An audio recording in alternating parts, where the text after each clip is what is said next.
welcome to Azure Serverless Conference. Welcome to Azure Serverless Conf. Welcome to Azure Serverless Conf. My favorite part about serverless technology is that it's so easy to get started. My favorite part of serverless technologies is the ability to be productive without having to worry about all the underlying bits and pieces. My favorite part about serverless technology is that I can get started super quickly and I only pay for what I use. Just let me write my code, build my integration, spin up databases, and Azure, you take care of the rest. My favorite thing about serverless technologies is no infrastructure maintenance.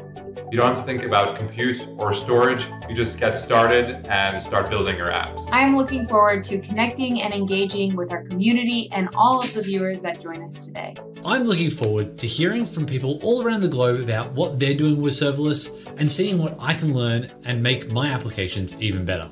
Over the next 20 hours, we will have some fantastic live sessions showcasing many of the serverless technologies available in Azure, as well as a host of sessions you can watch on demand. Enjoy the event. Enjoy the event. Enjoy Azure Serverless Conf.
Hello, hello, hello. Welcome everyone to our very first Azure Serverless Conference. My name is Nithya Narasimhan, and I'm a senior cloud advocate on the developer relations team at Microsoft. And joining me from our amazing MVP and RD community is Melody. Hi, Melody. How are you doing today? I'm great. So excited to be here. I know. I'm joining from New York, and Melody, you're joining from? British Columbia, Canada. Woohoo! So take a minute, tell us in the chat where you're dialing in from. We'd love to see you from all over the world. So let's first talk a little bit about what we have in store for you today.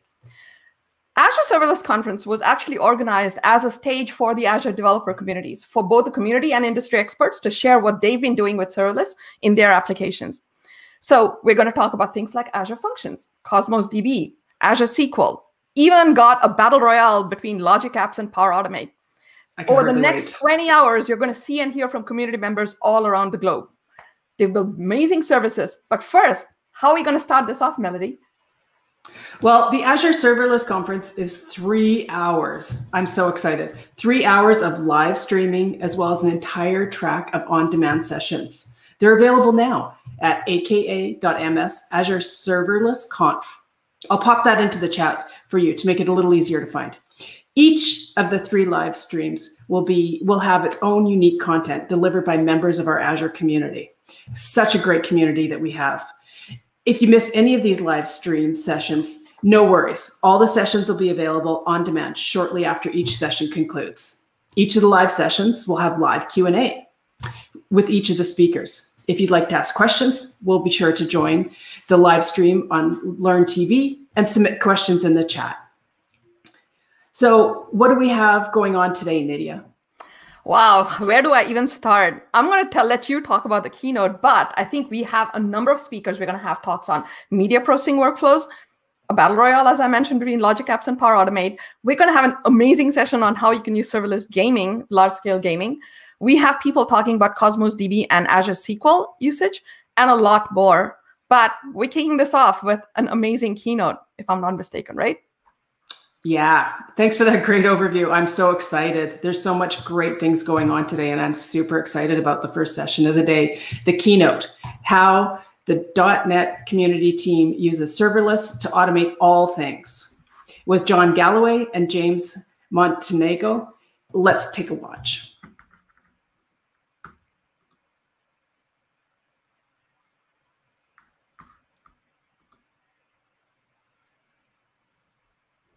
Hey everyone, how's it going? Oh, it's going wonderful. Awesome. Where are you both calling in from? I was always curious. Yeah, we're super excited to be here and to kick off all the things. So we're ready when you're ready. Let's do this. Over to you guys. Thank you. See if we can bring up our slides. Boop. Awesome. Well, I'm James Montemagno, like Melody said. I'm John Galloway. And we're on the .NET community team. And John did come up with that absolutely astonishing title. But John, it just didn't fit on the slide. I'm not going to lie about it. We got paid by the word. Yeah. That's we do not. So we're going to show you how our team automates all of the things so we can do more things and then automate more things. So you might be wondering, well, who is the .NET community team? And I'm so glad that all of you asked. It is John and I, but we also have amazing team members from all around the globe that are out. And our mission, actually, from our OKRs, are to enable, grow, and nurture a diverse and inclusive .NET community to where actually every single individual feels warm and welcome and have the ability to learn how to build amazing applications with .NET. And of course, you can build serverless stuff with .NET, which is absolutely awesome. So you're saying, okay, like, what does actually a .NET community team do? That's a great mission statement, but what do we do? Well, we do a lot of things. We actually help build and maintain not only the .NET website, where millions of people go every single month to learn about .NET, but also interactive pieces like .NET Live TV that we'll talk about today. We help produce awesome content for Microsoft Learn, so anyone can learn for free how to build applications with .NET. We help support the amazing user groups and community members around the globe. We present at conferences just like this and also put on conferences like the upcoming .NET Conf at .NETconf.net, which is happening in November, so make sure to check that out. We also do workshops and provide workshops for the community. We provide architecture guidance. We help with the MVP program, and we help do the blogs. And this is just like 8 of the things that we do. We do like so much awesome stuff, and we love it because we love .NET and we love the community. Yeah, like James is saying, we just have a blast doing all kinds of stuff. Some of the things I've worked on recently are like the .NET Conf, helping organize that, contributing things to the .NET website, just had some features launched last night. We help run live streaming shows, so much more. And, you know, while we do have an amazing group of 6 people, we just can't do all that manually. There's just too much to organize and handle and set up. And, you know, we want to solve that by using .NET code. We don't want to write just a ton of extra .NET code, because then we'd have to write, debug, maintain, figure out why it didn't run on a leap year, all that stuff. So we really want to be strategic about what we do. So we have built an army of a serverless army powered by .NET. So, you know, a great example of this is the .NET website. It gets tens of millions of views in a month, and it's built completely on .NET technologies. On the front end, we've got ASP.NET Razor Pages and Blazor. Blazor is using WebAssembly. We've got Azure Search. Behind the scenes, we've got a ton of backend services.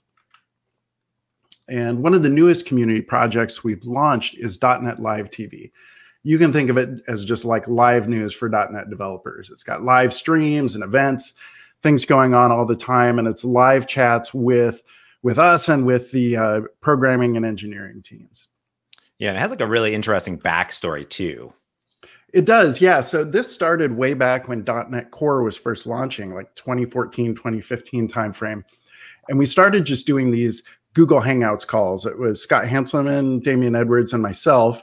And it was just random Google Hangouts, and we'd chat it and throw it out on Twitter and see who showed up. And after a while, Damian put together a website. This is some of the first stuff that prototyped Razor Pages. And it was a really cool website, but there was still a lot of manual work. If you didn't set things up just right, if you didn't name them just right, the show wouldn't work. You know, it was a catastrophe. And it took tons of manually updating.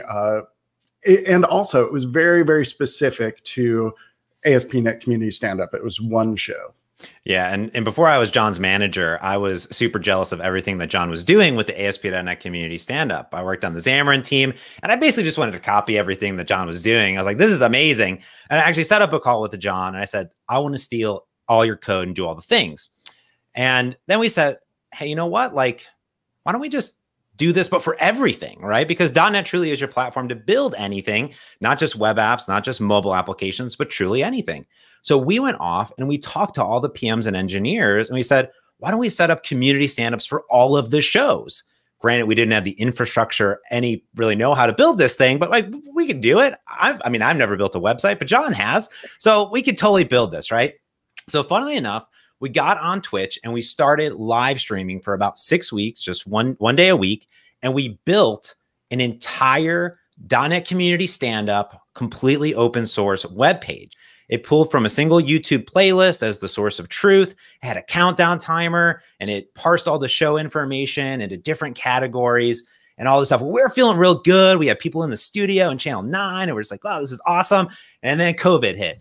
And then we're like, well, we got stand-ups. We got to figure out what we want to do.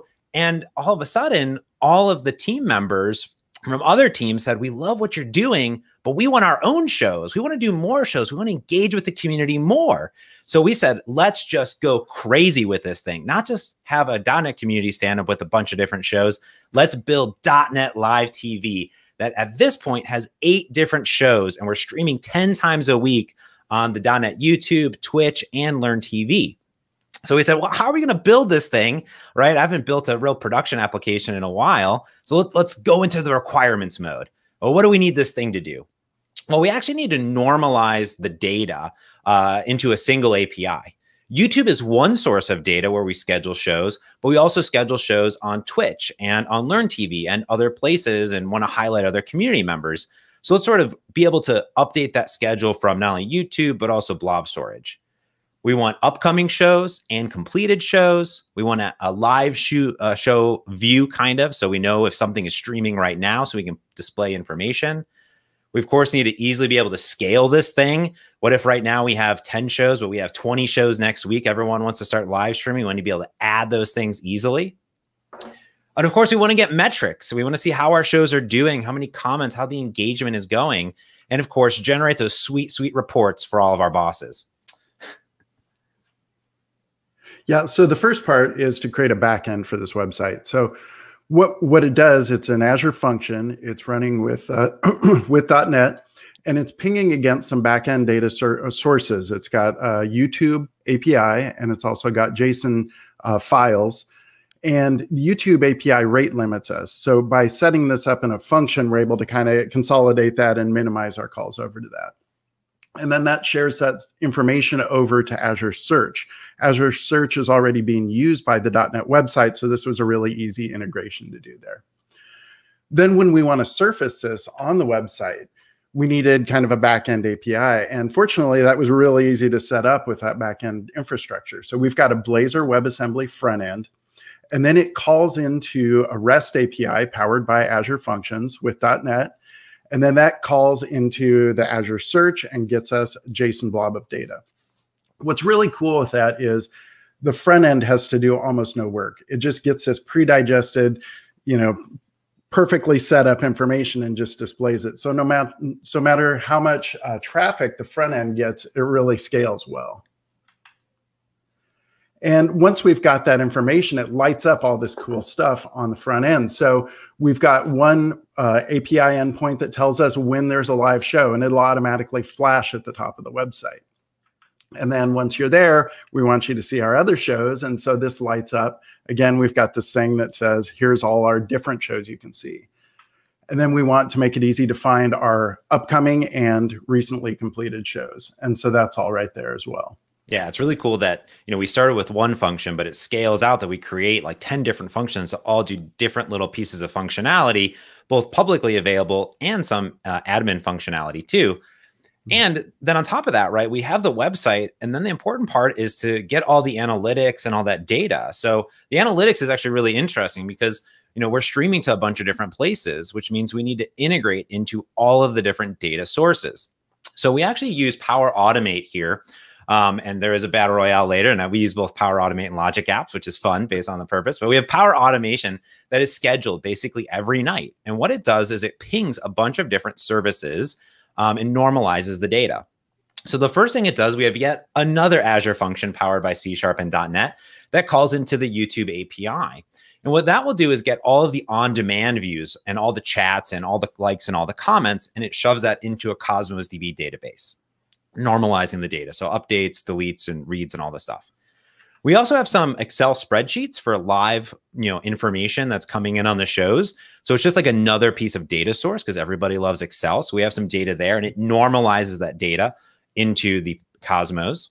And then we also have internal data sources, and we use Kusto queries in that Power Automation. And then again, we shove that into the Cosmos DB database and then generate a beautiful, wonderful Power BI dashboard that we can send to all of our bosses.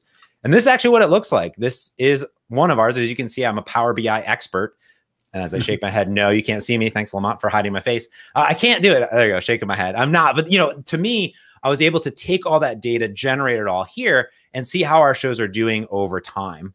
And of course, all this data is public data, right? You could go to every single Twitch, every single YouTube, and actually look up this data. But if you're one of our 20, 30 hosts, you don't want to do that. You want to go to one place that's here. And while we do have this beautiful Power BI dashboard, you got to go load up Power BI, go do this thing. So we said, let's automate and make it even easier to give direct feedback to all of the show hosts. So we created weekly reports. This is cool because we're reusing all this data and all this intelligence. And we have yet another Power Automation every week that runs, pings that Cosmos DB database, normalizes and figures out the last 2 weeks of show data, and sends a team message and an email every single week to all of the live streamers. That's really cool. And this is what that looks like. This is actually a screenshot from our team's channel where anyone can come in and see the data and, of course, go into the Power BI for more information. Yeah, and so this was one of our first ones, and it worked really well for us. And once we had kind of the code and the patterns down for this, we started seeing opportunities all over the place. So one that popped up recently is this .NET Events. And, the .NET website, now that we had live shows on it, was starting to become a very dynamic community place to hang out. And so we thought it was really natural to make it easy to find events that were going on around the globe as well. So, first of all, we thought, well, we'll need to create our own API. And it turned out there already were some data sources internal at Microsoft where we were tracking, hey, who's going to this conference and which conferences are we sponsor? But they were for all conferences, not just .NET. So we needed to filter and normalize that data a bit. And then we also wanted to be able to call out some featured events at the top of the screen, things like .NET Conf that are really important. We want to make sure that we were able to feature those as well. And then we didn't want to be doing all this every time you hit our website. So we wanted to have a data cache that would keep all that information. So here's how we went about doing that. First of all, we dusted off our code for our Azure functions. However, this time I decided to use an Azure function using .NET 5 in isolated mode. One of the reasons for that was that it made it really easy to integrate with SQL Server. And so I'm able to use SQL Server with Entity Framework and connect directly across. For our featured events, we're using a JSON blob that's just over in a GitHub repo. And the reason for this is it makes it very easy for team members to submit a pull request and update it there. And then this goes through and gets all that information and then puts it in a JSON blob using that pattern again. Yeah, we love this pattern if you can't tell. So it's one thing you'll see over and over again. But I think this is really cool because this isolated mode, John, this thing is amazing. Oh, it's crazy. So some of the things that I just love doing with this isolated mode is I was able to use all my ASP.NET Core skills. So I could use ASP.NET Core configuration. I could use user secrets, which are awesome. So that uses a JSON file on my local disk, but it's not in the source code directory. And so I can't accidentally check it into GitHub. Hands up if you've ever done that. And then also it can overlay that when I put that up in production, and those user secrets are then overwritten by environment variables in Azure. And then hooking up Entity Framework is super easy. It's like the 2 lines of code that I've written a million times, and I just do that again. So here's the actual function. This is the thing that runs on a schedule and goes and gets those upcoming events. And I can, you'll see the token replacement there, update events timer, and that's able to read directly from the, my local settings on my computer and then the Azure settings in production. And then here's kind of the workhorse function that runs the, it's the brains of the function here. And we've got it separated into a separate function so it can be pinged via a REST call or run on a timer. So you'll see up at the top, I've got an EF query, and it's got a link filter to make sure that we're only getting those .NET events and the ones we're ready to put up on the website. And then after we've got that, super easy to just process it. So we serialize it to a JSON blob and save it off to storage. Again, using that pattern James and I have been talking about where we have that JSON cache. So for instance, if we're unable to hit the database, it doesn't matter. We can still respond with the information. And then we also at the bottom quickly run over, grab that JSON blob from the GitHub repo and also store that information. So then when it's time to retrieve data, we have a very simple ASP.NET Core is able to call into an HTTP endpoint exposed by that .NET 5 REST API. And then it grabs the JSON data and just exposes it over. One really cool thing that I was able to do as part of this is there's a new feature that they had just enabled for this, which is Open API generation. So this will generate a Swagger document that is great for documentation, for sharing it with clients and with other developers, which I did. I sent them, here's a link to our Swagger. And you'll see it's just a few attributes that I had to set up at the top of the page.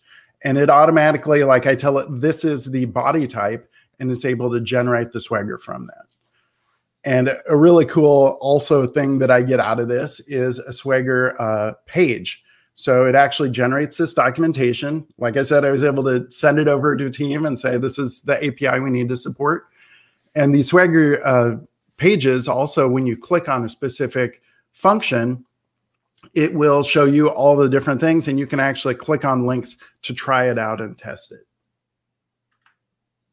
So the end result is this page. And what's really magical about this is we don't have to do any work. It's automatically maintained. You'll see those 2 call out events up at the top of the page. Those are maintained by just putting some information in a JSON blob over in GitHub, and it all just works. Yeah, I think this is really, really cool because as you see in the back end, we can use sort of that standard ASP.NET logic that we know and love. But also, like, Azure Functions hides all of that authentication. It hides all that configuration you need because you can put all of your connection strings, your username, your password, any of that information into the environment variables, right? Mm-hmm. So none of that stuff is checked into source code or anything like that or hard coded. It's all environment variables. So we can easily pivot back and forth. Like we said earlier, the .NET website is ginormous and it's many, many pieces of technologies. So we wanted to make sure that if we're having an event and marketing sends hundreds of thousands of people to live TV or to the events page, the rest of the website stays up and it's ready and good to go. So these are all deployed into different resource groups in the back end, and they can all communicate with each other. So if one part of the website's getting, clobbered with information, everything stays up and it's ready to go. So I absolutely love this architecture on there. Really simplifies development all up, especially when you're building at scale. Now, we've talked a lot about like some of the .NET website pieces with .NET Live TV and the events page, but I also wanted to talk about our blogging system, because this is actually a really interesting problem to solve, which is like how blog articles get onto the blog. And now, John, I know what you're saying, like, all right, you probably just log into a CMS, you write some blog post and you schedule, like, done, right? No. Because we're engineers. It can't be that simple, and that's not allowed. So the problem is, it's like tons of people are blogging all the time on the .NET blog from the team. And we wanted to create sort of an engineering system for the blog. So I worked with Emo Landworth and Jamie Singleton from my team. And we said, well, how do we make blogging easier for anybody? Well, okay, well, we think about this. Like, well, what does that mean? We want easy authoring experience. We don't have to have people log into a system, write a bunch of HTML or different things. We want them to write in a language they feel familiar with when it comes to blogging. And usually we want sort of the review process to be easy. If you've ever used a CMS, you can't like leave comments. You can't do suggestions, right? We're engineers. We want to do the things that we're doing in GitHub or on DevOps or wherever we're coding at. And this is a big deal with these .NET blogs. Some of these get hundreds of review comments. Yeah. So we really need a good review system. And a lot of times these blogs are scheduled, a month ahead of time. So we want that long process, anyone involved to do it. And of course, we want to make sure that, blogs are scheduled correctly on the calendar. And of course, got to have sweet reports. So this is the actual authoring experience that we use internally for the .NET blog, is we use GitHub. It is our one source for all things blogs. And it's easy. Every single .NET team member has access to the .NET blog repo, and they just write a markdown file. Like, you just write markdown because that's how we code, right? We write markdown to document things. That is how you blog.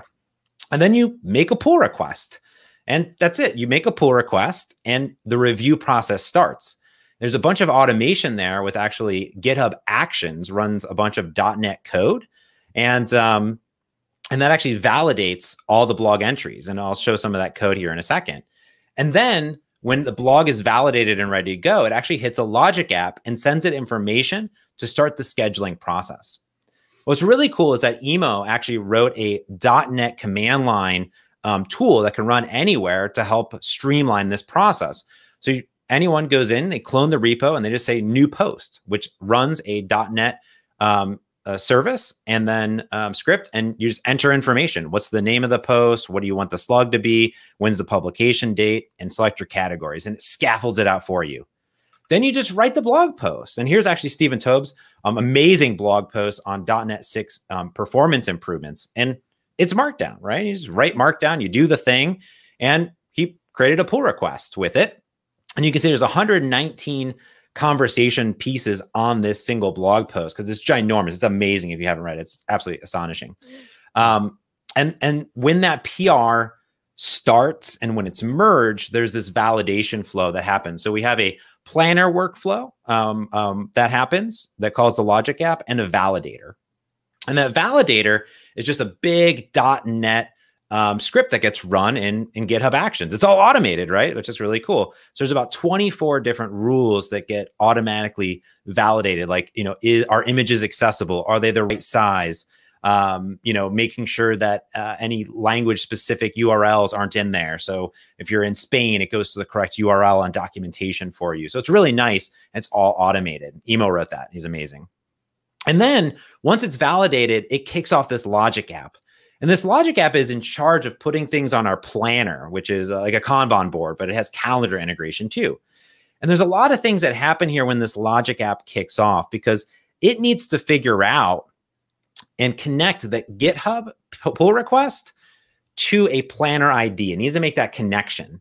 And it needs to figure out, well, do I need to create a task on the planner? Do I need to update a task on the planner? Do I need to delete a task on the planner? Do I need to merge it? So the GitHub action sends information about the pull request to the Logic app. So it has a webhook and it's listening there for it. And what it does is it parses all this information and stores information about that connection between the planner task and the GitHub task in table storage. And then it does a bunch of operations on the planner. And this is what that looks like. Woo, look at that thing. It's beautiful. Oh, I just get shivers and joy whenever I see this Logic app that I wrote. I'm not a Logic app pro, but look at this thing. And it's so, okay, let me zoom in here. Let me show you what's actually happening here. The first thing is that there's a bunch of different ifs and compilations to figure out what it needs to do.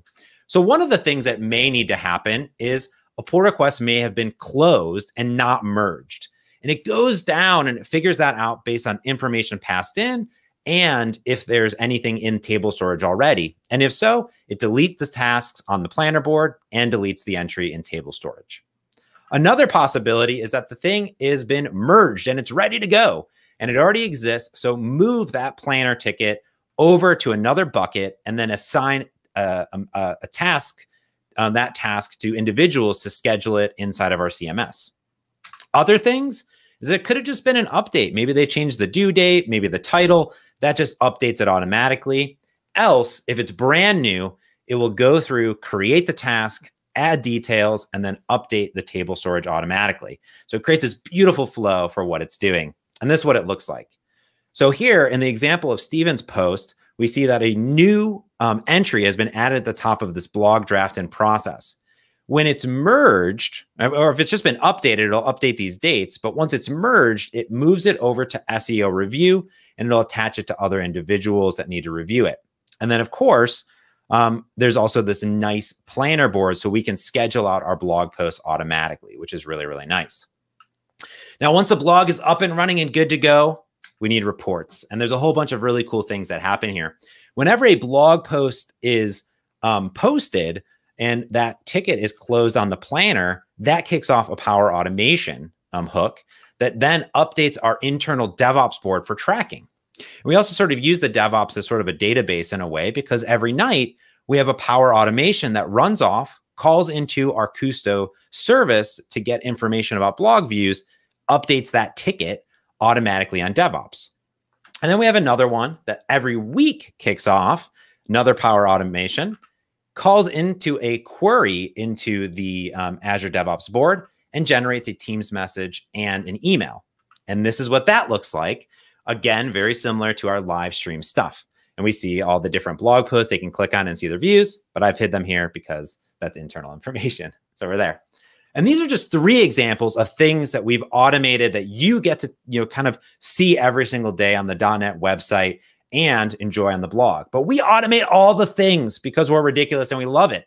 So much that we love this automation that I can't help myself. I even automate our team stand-up because I don't think it's fair if you just go alphabetical every single week. So I have a Power Automate that calls into an Azure function that randomly sorts a bunch of names and things and posts information to our Teams channel. And to make sure that our stand-ups go super streamlined and no one talks about the weather, every morning I generate a weather report, fully automated, not only with the weather, the moon conditions, the precipitation percentage, and the air quality as well, which all call into different backends, which is really, really cool. And, once you've got this, you can apply it to all kinds of things. We have these .NET Conf community events all over the world. Used to be in the past, there's a lot of manual work in order to review them and get them, make sure they're in the right date ranges and all that and get them scheduled. Here, we've updated this so you fill in a Microsoft form and it automatically goes live. So here you submit the form, a function runs, it does some validation to make sure it's in the right date range, it checks for who to notify and all this stuff, and then it adds it to an Excel spreadsheet because, as James mentioned, we love Excel, puts it on a planner board for easy management by people that are helping with the events, and sends out notification emails. And then we need to geolocate to put them on the map. And so the way we do this, a function runs, it hits the Bing Maps API for geolocation and stores that information. This is important because we're rate limited on that Bing Maps API, so we're not hitting it unnecessarily. Then for the website to display it, super easy. .NET function exposes an HTTP endpoint and returns JSON to an ASP.NET web page. That's right. I mean, I literally love this stuff so much that once I got into it, I said, what else can I make serverless? At the beginning of the pandemic, I got super into Animal Crossing on my Nintendo Switch, and I needed to figure out how to share my turnip prices with all my friends. So I created a completely serverless application called Island Tracker on the App Store. It's free. If you're into Animal Crossing. And what this does is every single API, the authentication, the backend, the updates, everything is 100% Azure Functions, uses table storage on the backend to figure out all of the user accounts and information, 100% written in C# with .NET, including the mobile applications, all written with Xamarin Forms. So truly, you can build absolutely anything, and you can go off and build an awesome serverless army powered by these amazing services and .NET. If you want to learn more, go to .NET for all the .NET goodness, including all of this amazing stuff that you saw here today. And thanks for watching. Have a great Azure Serverless Conf.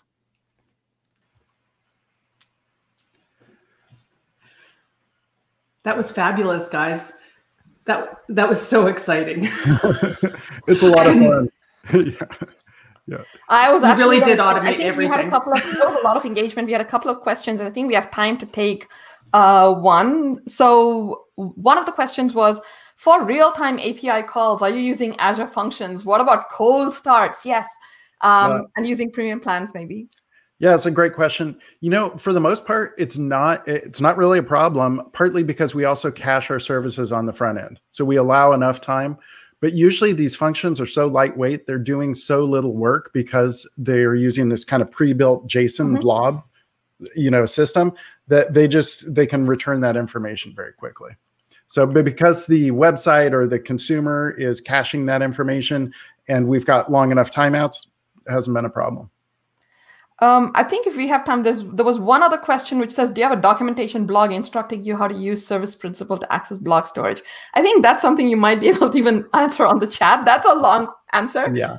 But short answer, yes. I will say that one thing that reminds me of is we do almost no code in order to handle authentication, which we love doing, right? So we handle all that stuff using like Power Automate, and we just pre-authenticate with our services, and then we don't have to write code to handle that stuff. Yeah. And that's the beautiful part too, is to the point of using Logic Apps and Power Automate is I'm already signed in. I'm already authenticated with Azure or with Power Automate, which means when I'm connecting to Cosmos DB, or I'm connecting to Excel spreadsheet, or I'm connecting to Teams, I'm already logged in. I literally don't write any code to do that, and it knows everything about me. That's one of my favorite parts about using that type of automation when you're integrating with so many different systems. Like, could I go and read an Excel spreadsheet and parse it myself? No, I just I could, but I'm just going to let Power Automate and Logic Apps do it for me, which I think is absolutely lovely. What? You all made me want to come and follow your Twitch channel now, because honestly, I'm not even kidding. This was the most amazing keynote talk ever. I'm going to write this whole thing down. I find so many reusable design patterns. I hope you can stick around and on the chat and answer a bunch of questions. But I think, Melody, we need to kind of move on and show the interstitial video now. But thank you so much for an amazing keynote. Should we do that? Yeah, I think that would be great. Awesome. We're going to talk Azure Functions. Let's get the quick review of what that means. Up until now, the problem with building applications has been that before you could even start, you had to choose a framework, learn how to deploy that framework onto servers, then manage and maintain those servers over time. Not exactly easy, quick, or efficient.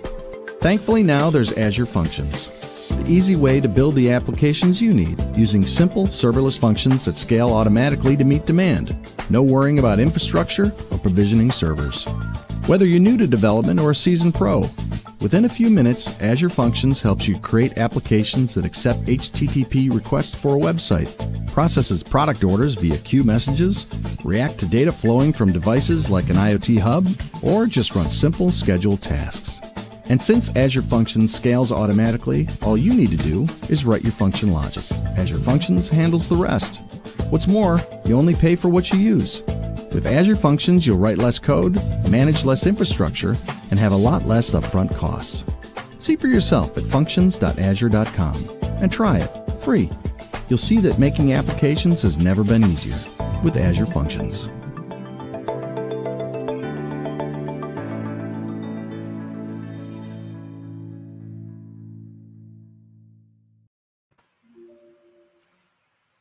Well, that was really good. How do we know the things?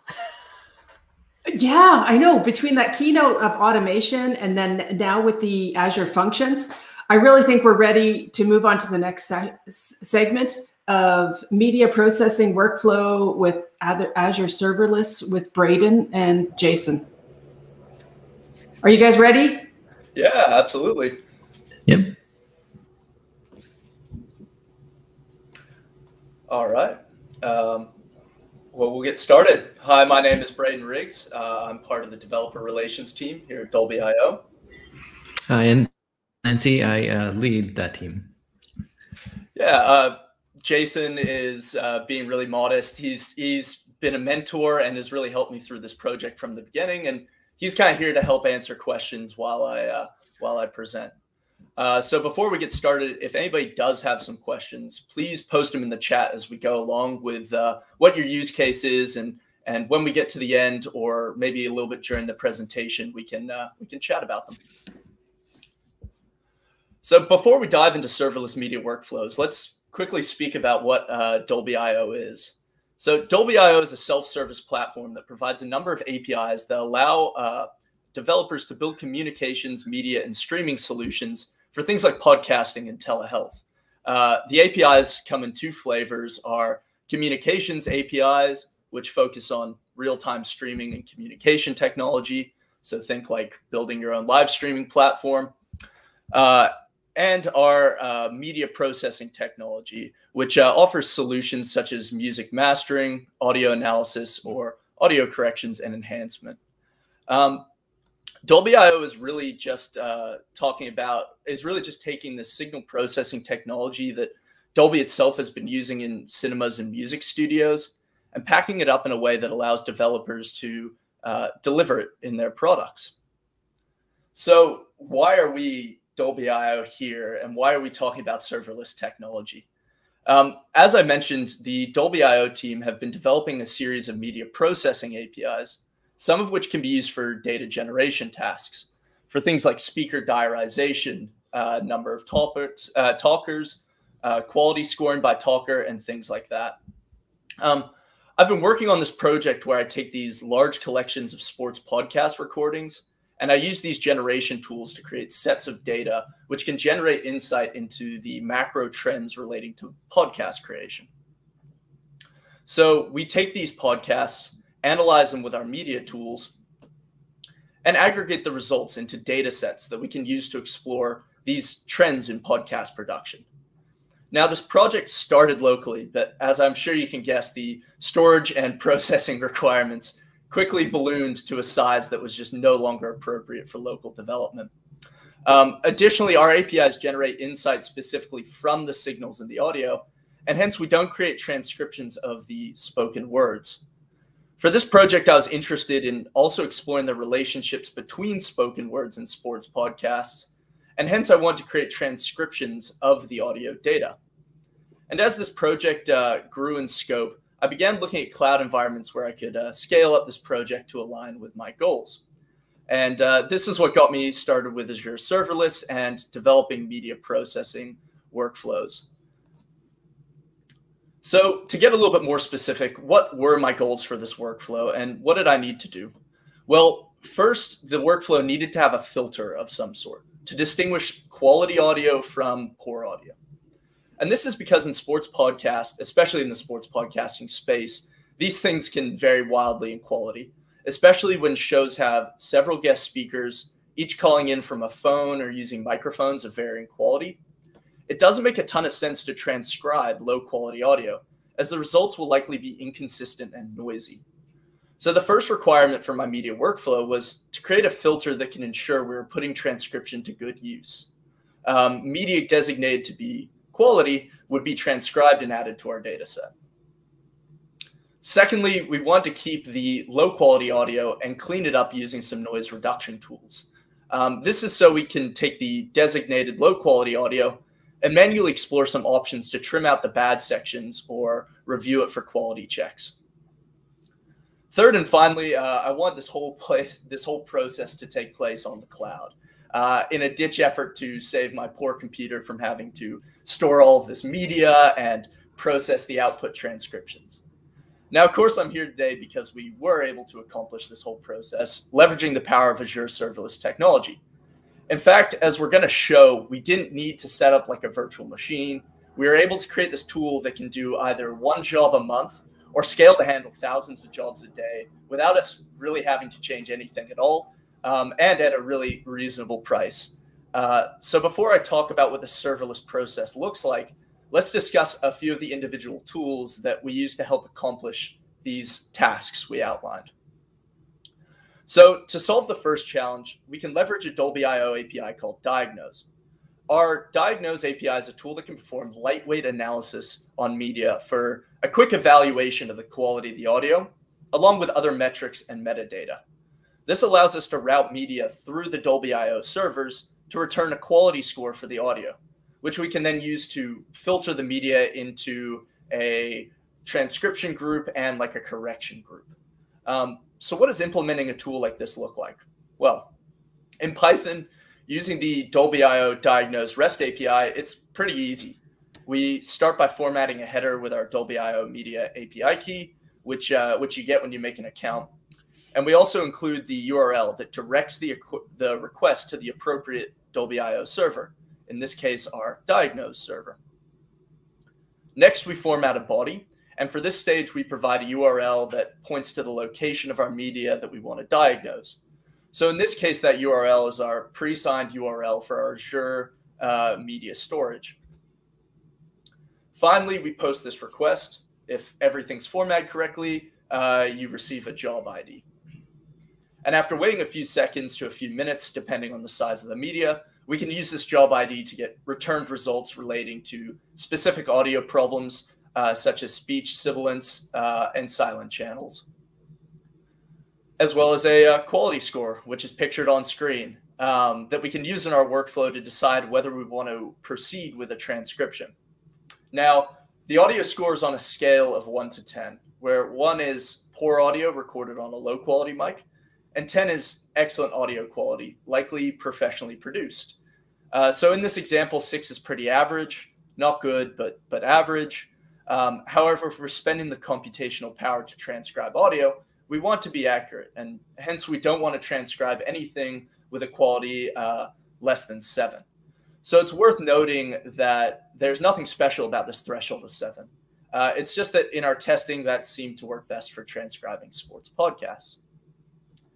If the audio quality scores below our set threshold, we instead need a tool to clean up the audio so we can experiment with alternatives to transcription.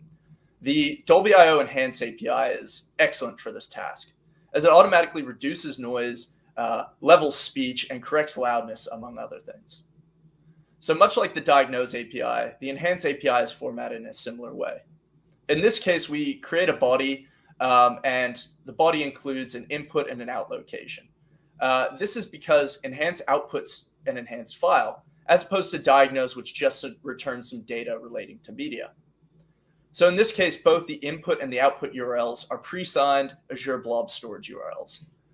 We also include a URL that points to the Dolby.io Media Enhancement API. We format this header in the same way as we did for Diagnose, and we post. In this case, we don't need to track a job ID because when it is done, we'll instead have an updated file on our container. So what exactly is this Enhance API doing? Well, here I have an example spectrogram of one of FDR's early speeches recorded in 1941. A spectrogram is a way of visualizing audio as a series of signal strengths over time.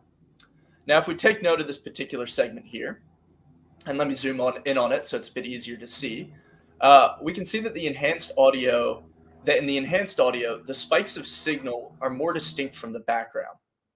These spikes of signal are actually spoken words. So what the Enhance API has done is separated the signal from the noise. And this is useful for further experimentation where we can look to clean up the audio and maybe trim out some of the bad parts or even explore alternatives to transcription altogether. Our third tool that we use is the Azure Cognitive Services Speech-to-Text REST API. Once we've filtered our audio and are interested in getting a transcription, we can use this API to generate our text data. Speech-to-text works by formatting a header with our speech-to-text API key and by specifying the region-dependent server where we want to post this request to with the URL. We also format a body, And in this body, we specify some parameters such as the location of our file and the container we wish to output the file into. Then finally, we post this request and let the text-to-speech magic happen. So once the transcription is done, the results are output into a JSON file in the specified container. And in this case, we get a few different models for transcription, and we can pick one that works for our results. Okay, so those are our tools. Now, how do we put them all together in a function? So pictured on screen is a diagram of how all these pieces fit into a serverless function. We have our diagnose tool, which we use to distinguish quality audio from poor audio. We have our enhance tool, which we use to clean up the poor audio for further research. And we have our transcribe tool, which we use to generate a transcription of the media that has a diagnose score above that threshold of 7. Now, using these tools in isolation is one thing. However, part of this project is to create an environment that can scale to handle hundreds of jobs all asynchronously. Let's talk a bit about the few tools that we use to accomplish this serverless part. And then we can come back and have another look at the diagram. So for this project, we decided we want to wrap it all up in an Azure serverless function. One part because we're already using Azure speech-to-text tool, and another part because the process to hello world, or rather getting started, was so quick and intuitive that I could just focus more on the complex parts of the project without stressing about building environments, etc. Specifically, we initialized this project in a Python environment and built the project using VS Code. Very quickly, I was able to create the environment I needed to instead accomplish this media workflow. So some of the tools that became especially handy were using triggers to handle the workflow. Now, there's two main triggers of specific interest in our use case. We have our HTTP trigger, which our project, which would be perfect if we developed our project to work as a web app. And we have a blob trigger that could be used to function as like a cloud-based hot folder where every time I automatically place a file on there, it starts this whole media workflow automatically. So we then manage the job flow asynchronously using callbacks, which could trigger the HTTP trigger to move on to the next stage of the workflow, whether that be transcribing the audio or enhancing the audio. Great. So now we have all the tools we need to build the workflow. We use triggers and callbacks to help direct the workflow. And we use tools such as diagnose and speech-to-text to accomplish the goals of the workflow. Using serverless, we can wrap all these tools together into a single function, which can be triggered on a hot folder or on an HTTP trigger. This workflow could then be integrated into a web app if we want to make it a public tool.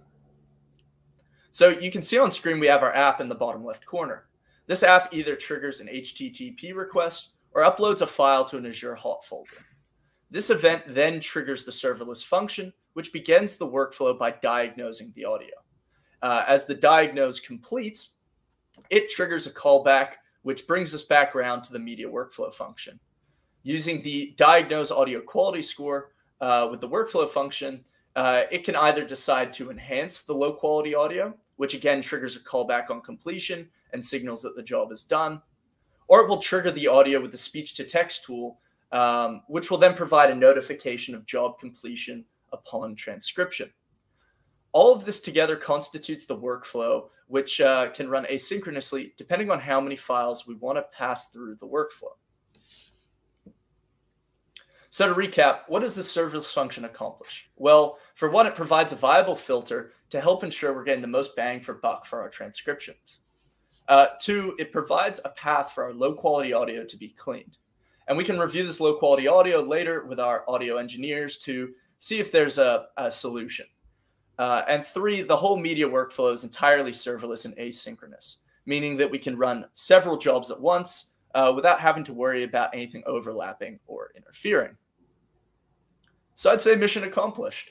But what did we learn from this project? Well, the first thing we learned is that media data is sneaky big data, in that the scale and size quickly sneaks up on you, and you have to be prepared to develop in an environment that can scale with the data.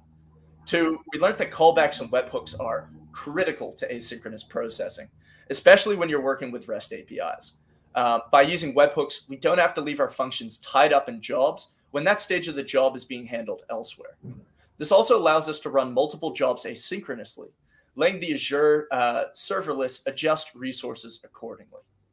Third, triggers are your friend. I especially want to emphasize this point because picking the right trigger is critical to creating a tool that you want to use and that works for your circumstances. Great. So with all that said, I want to take this tool and share it with the serverless community so you can experiment and play with it. And we have a link to our GitHub here, which hopefully we can drop in chat. And we're also looking to add our project to the Azure Community Serverless Library. But if you follow me on Twitter or reach out via email, I'm happy to let you know when the tool has been approved so you can play with it yourself. And with that said, thank you to everybody who listened to my presentation. If you have any questions, I think me and Jason still have a few minutes left on the clock. Otherwise, please feel free to reach out to us on Twitter. Yeah. Absolutely. That's fabulous. That was a great session. I particularly liked how you were able to put a couple of those functions together and string them together. So when you did that, what did you find were some of the best benefits of that? And if you were to add something additional to that to improve it in the future, what do you think that would be?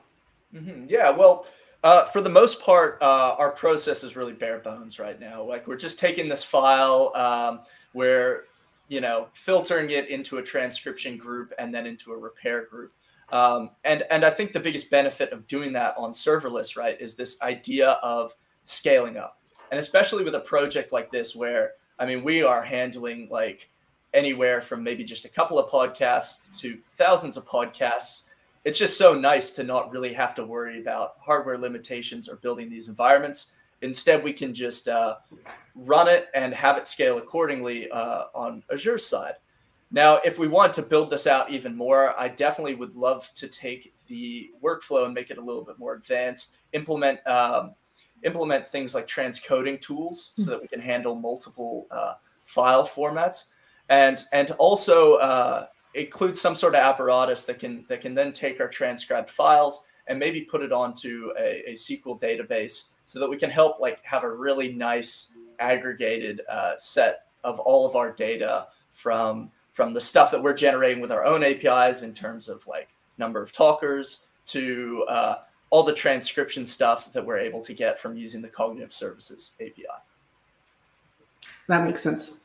One of the questions from our audience is, Mark asks, what kind of input-output locations are available? Yeah. So in terms of input-output locations, for this project, we specifically focused on using Azure Blob Storage. However, Dolby.io does also handle something on their end where you can, integrated with our API, you can upload the file locally and it can kind of handle the input and the output of the file and then return it to locally. I don't know if Jason wants to add anything on that. Yeah, our media processing engine is pretty flexible in that regard. And usually by being close to processing the data, you avoid any egress, transferring of. So working directly with Blob Storage made a lot of sense in this project. Okay. Pamonto wants to know, when will Logic's apps variables support getting variables from Key Vault like Azure Functions with a Key Vault URI? To be honest, off the top of my head, I'm not sure if I fully understand the question. Variables supported getting variables from our. Yeah, I was going to say that's probably a question for the Azure Functions team because they're asking, or the Logic Apps team. So we could put that in the chat and see. May not be specific to your use case unless you knew. Okay. Makes sense. But I like the next question. Franco's asking, how do we apply your solution to, let's say, the Olympic Games? This I want to know because I think one of the amazing things I liked about the workflow is the ability to do localization or kind of just adapt that transcript and kind of have that be simultaneously with triggers, right? Like you can simultaneously get this in different Olympic Games, United Nations, both same thing. How would you do this? What are your ideas? I mean, it's no coincidence that I was looking at sports podcasts this past year, and the Olympic Games were on.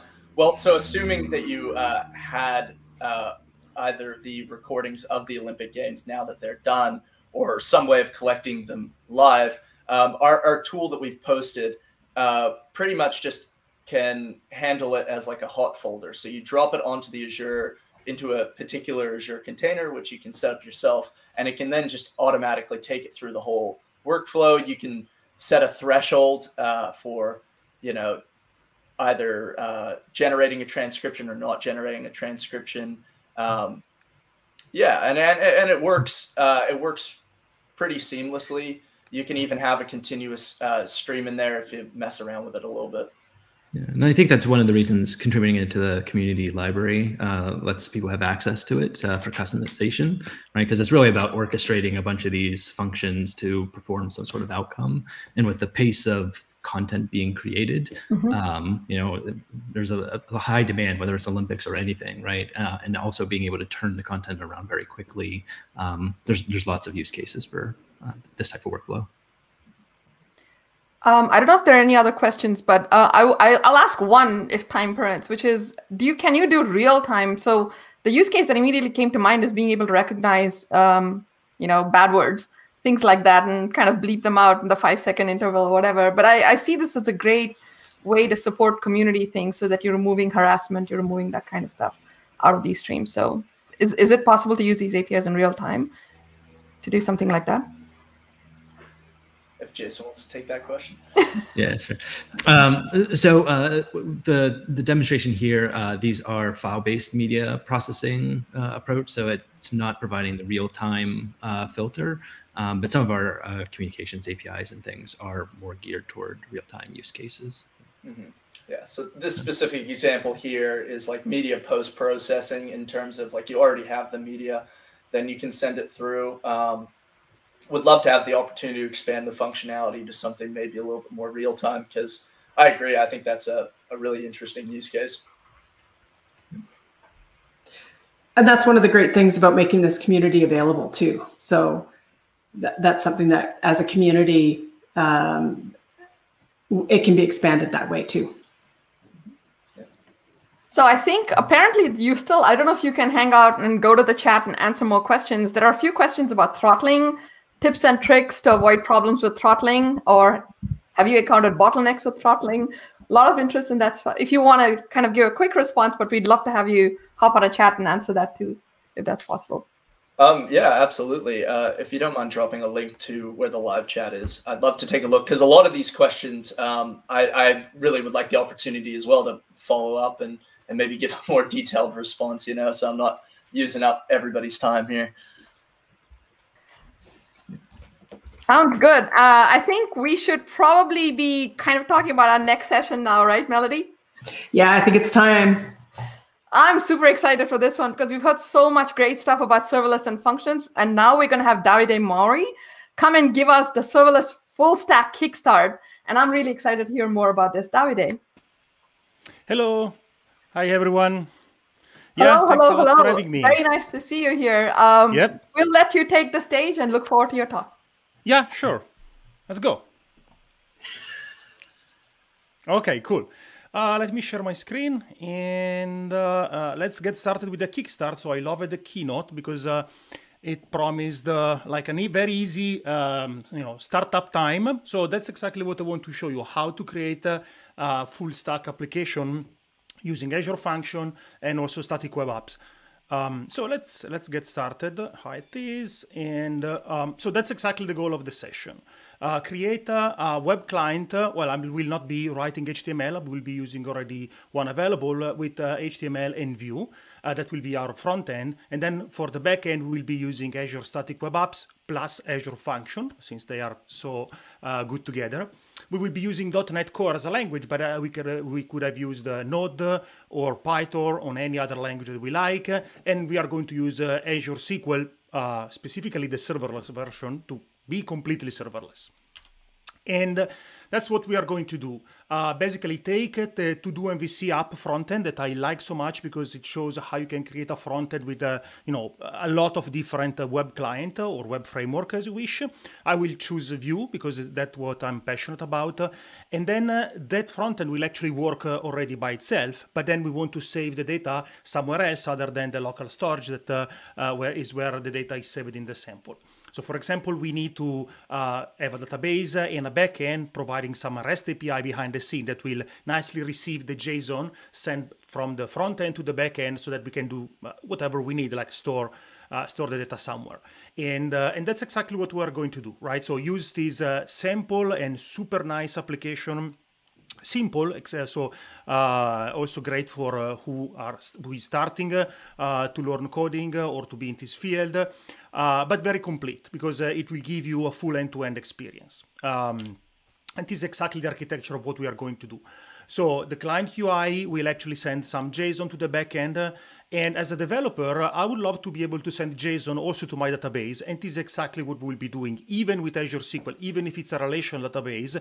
It has been extended and it has evolved over the last year to be able to manage JSON, documents, graph models, geospatial data, all the data you can imagine you can have. So we'll be able to send JSON to Azure SQL. There we'll decide how to actually store the data. I have decided to store data as a regular table, but I could have also stored it as JSON. Do some manipulation, send back JSON to the backend API. So it will be super easy to deserialize what we got into an object and then send it back to the client UI to visualize the result on the front end. That's exactly what we are going to do. Now, to start is super easy. You have to download or install the Azure Function Core Tools. And here's the link and the instruction to do that. You have to download and install the static web app CLI because that will make our life super easy. And I love so much this CLI that has been created by the static web app teams because make local development just a dream. I will show you in a second. And then I can't just type all the HTML right now because otherwise we'll be out of time very soon. Even because I'm not an HTML guy, I'm not super good at creating a front end. I'm I'm better with the back end. So I will be just downloading the Vue client and start from this one to evolve it so that it can connect to the backend, can send data to database, and do exactly what we just did. So starting from these three simple things. Let's just summarize what are the next steps that we are going to do in the next 20 minutes. So create an Azure function to implement the To-Do MVC API specs. Of course, the front end will be sending some JSON, but how should we manage that JSON? Should we support a get, a post? How shaped is the JSON that we are going to receive, and how the JSON should be shaped to be correctly manipulated by the front end? So in this To-Do backend website, there are the specification that you just have to follow in order to make a backend compatible with the front end. And then we will update the Vue client so that we can use the REST API created. And then we will deploy the Azure Static Web App to the Azure Static Web App Engine. And then we will change the API so that we will be storing the data into the database. And then we will do everything with the CI/CD pipeline because actually deploying the full working solution that I have on my machine to the Azure Static Web Apps can be done. And actually, it's really easy to do it using GitHub Action. And that will be a dream. You just push. At some point, you will just push your changes and it will be automatically compiled, built, and sent to the Azure Web App for production. And then we also want to add authentication support. Then finally, we can have some good chocolate and enjoy what we have done. So let's do it, but not before having explained why I decided to use Azure SQL Database and not something else. Well, as I said, I'm really starting from scratch here. I don't know where this application will be in 5 years. So I want to be able to be super flexible. So I need to be flexible, but I only need to be secure and performant and make sure that our data is consistent. So I want to be flexible in the sense that I want to be able to support any kind of model I may want to use in future. So JSON, so the documents, graph, and geospatial.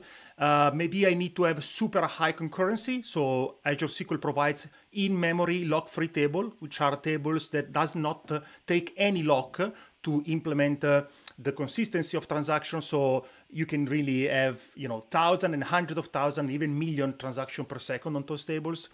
We even may want to have a ledger table to make sure that all the audit trail of our data is proven and consistent.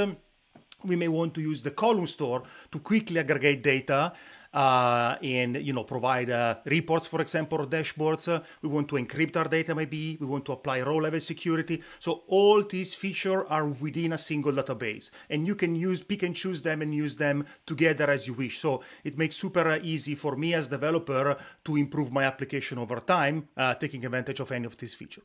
And specifically, I will use the serverless version of the Azure SQL because it provides all the features I just mentioned.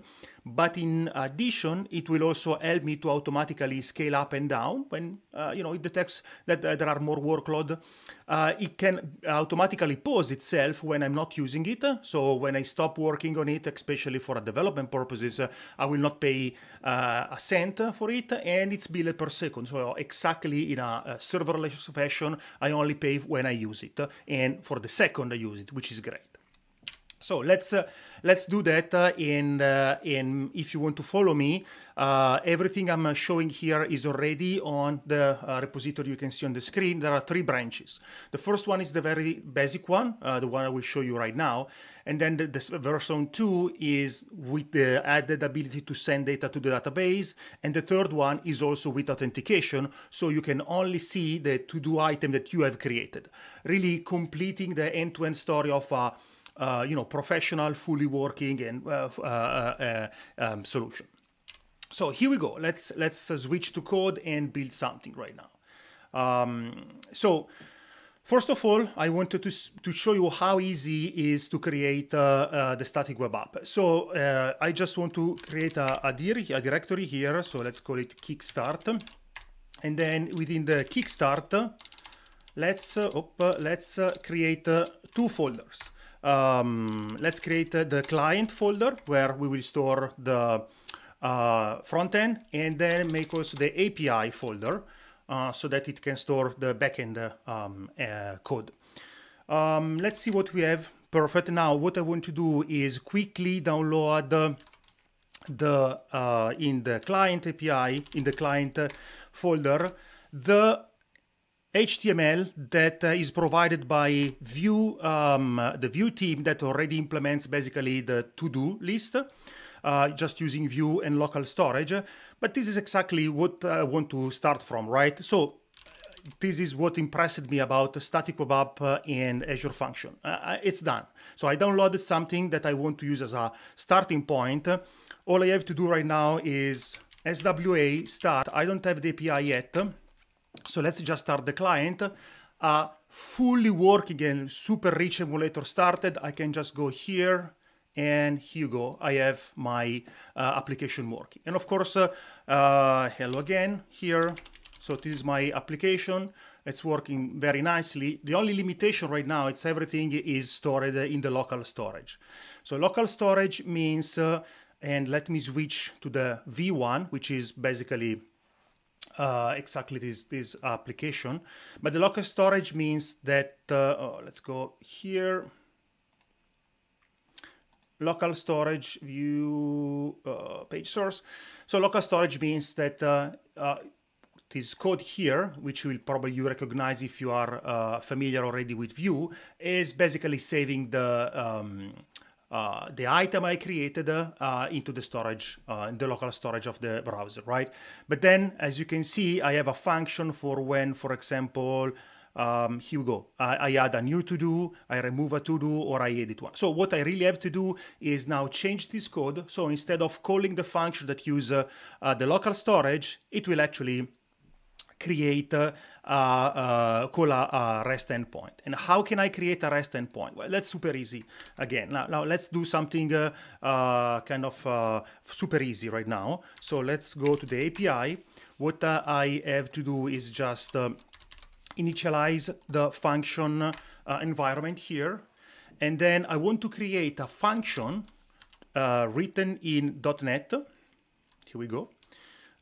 So here everything is done. Now I want to create a function called to-do, or and using the HTTP trigger, which means this function, when deployed, will answer it to some HTTP call, where I will write the code to actually handle the to-do that I receive, save it into the database in the future, and so on and so forth. That's it.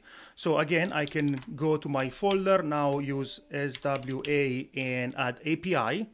And this means that the local environment will actually start the front end, even start the back end, and serve them and make sure that they work well together, taking care of otherwise complex configuration like cores and all this stuff that you usually have to take care of yourself. Now, of course, this is nothing different than before, because my front end doesn't know that the backend exists yet, but we can check if the backend is actually working correctly. And the backend is answering at this address, localhost API to do. So if I send a GET, I should expect to receive something, and that worked. So the function is actually working. Now the function has been created using some boilerplate code. It doesn't really do much. For example, if we go to the API, and for example do cat to do, which has been created for me when I did function new, you can see it's just an example on how to handle get and post request and then return something. But this is exactly what I need to get started. Now I can remove all this code, put the code in order that will send or store the to do somewhere, and then I'm done. Now, this is just the basic step that you need to get started and to have some working code. Now we have to change the code to make sure that it does what we want, not what the boilerplate code already does for us. So having said that, let's go to the V1 branch of the repository. And here you will see exactly what I did. So the index.html. The only difference between what you saw before and now is that now my index.html has been changed so that it can send data to a backend API instead of using the local storage. And specifically, I'm using the fetch method so that I can send the JSON that nicely the Vue.js framework will give to me and send it to this API. The API are nothing more than just the localhost / API to do in this case. And so my API will be done in this way. Here, for now, I still don't want to connect to database. I just want to create some backend code that is able to handle the JSON that is sent from the front end. I'm just using a list to simulate an in-memory database. So I create a few to-do items, put it in the list, and then I wrote the code to implement the get handler for the get method, the post handler for the post method, and so on.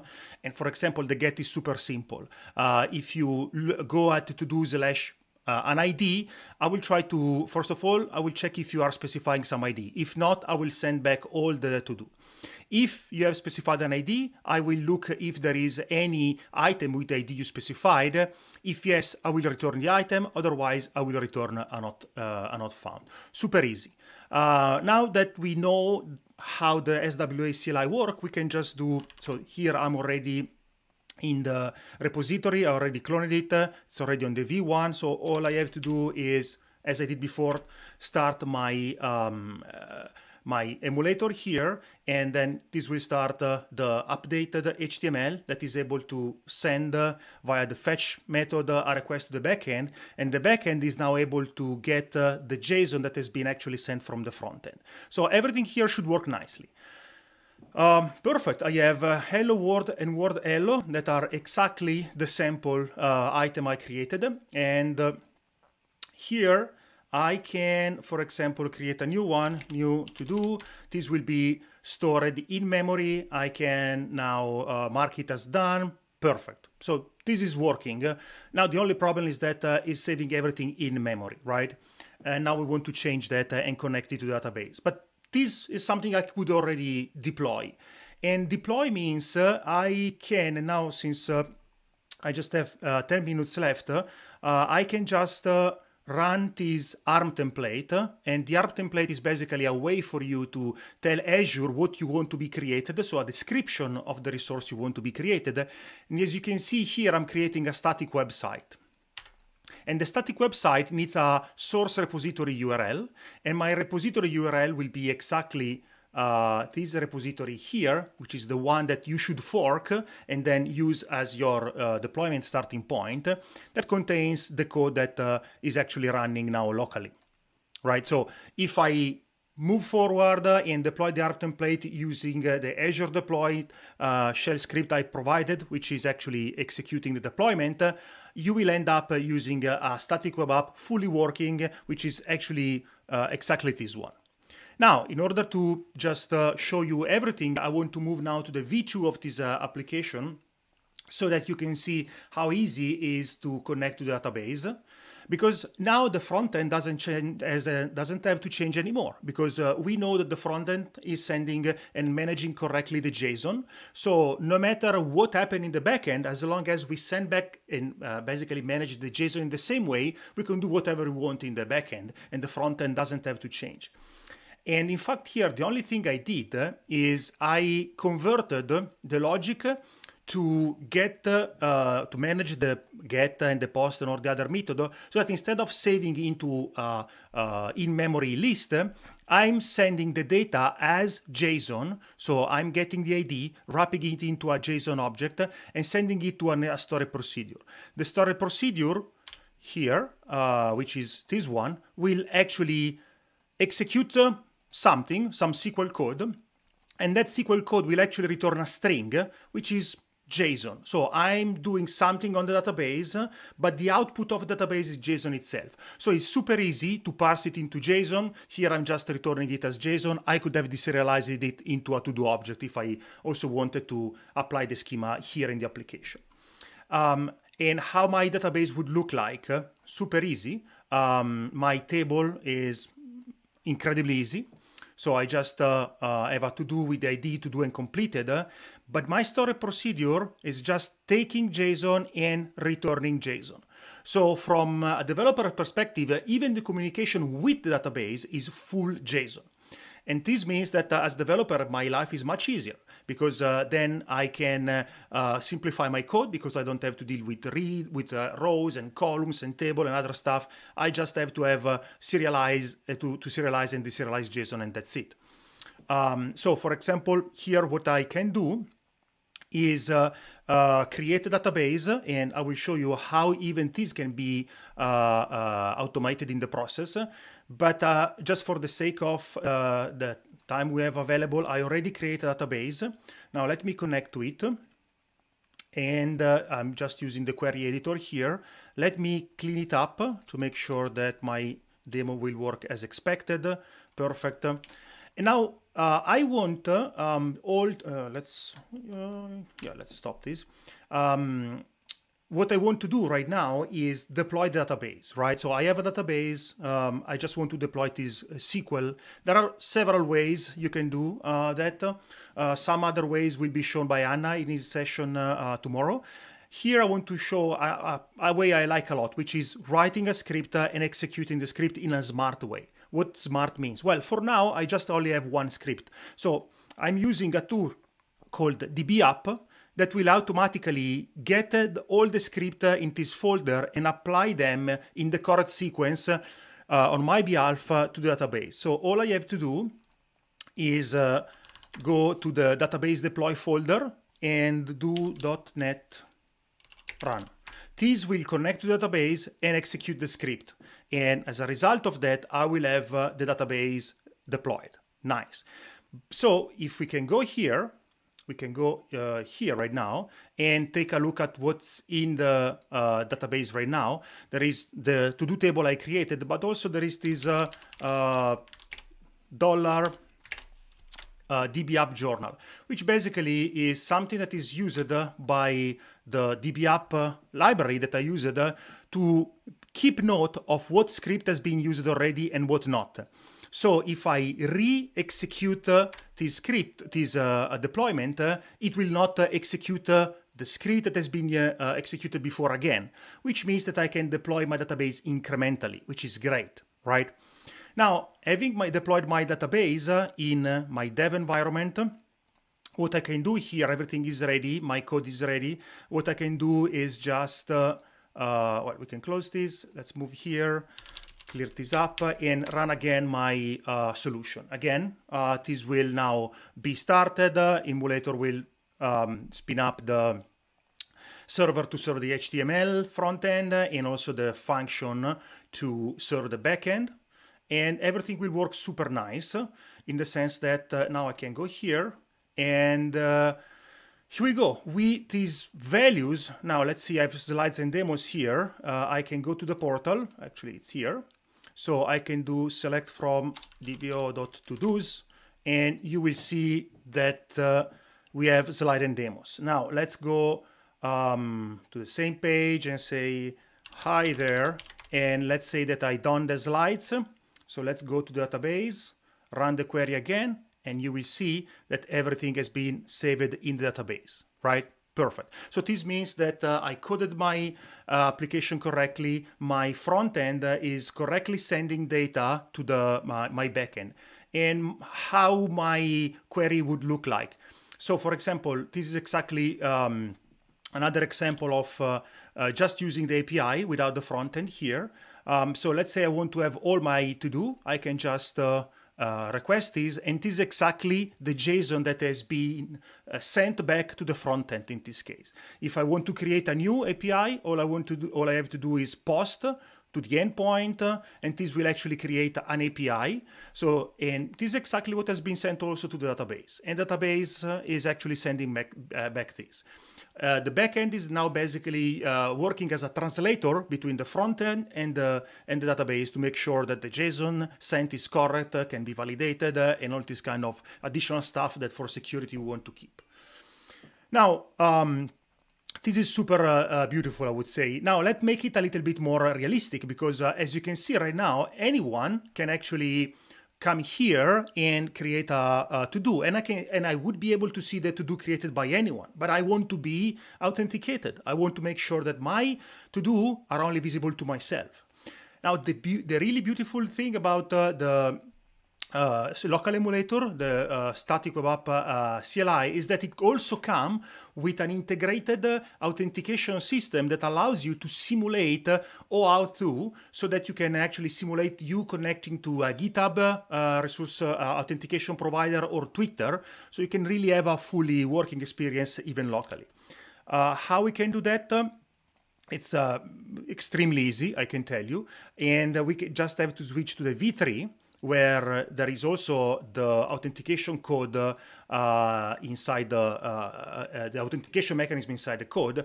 And you can see here that I am just querying this .out.me, which is something provided by static web app that would allow the code to understand if I'm logged in or not. If I am not logged in because this doesn't return anything, I just have to log in, for example, using GitHub. This works like magic. Let me show you. So let's go here. Let's start again my simulator with now this additional code, and you will be able to see that everything works perfectly as expected. So just okay, perfect. Here we go. Let's go to this and refresh. And now you can see that I can log in here. And so let me try to log in. And here I can simulate the fact that I'm logging in with GitHub. And then I can log in, and then I'm logged in.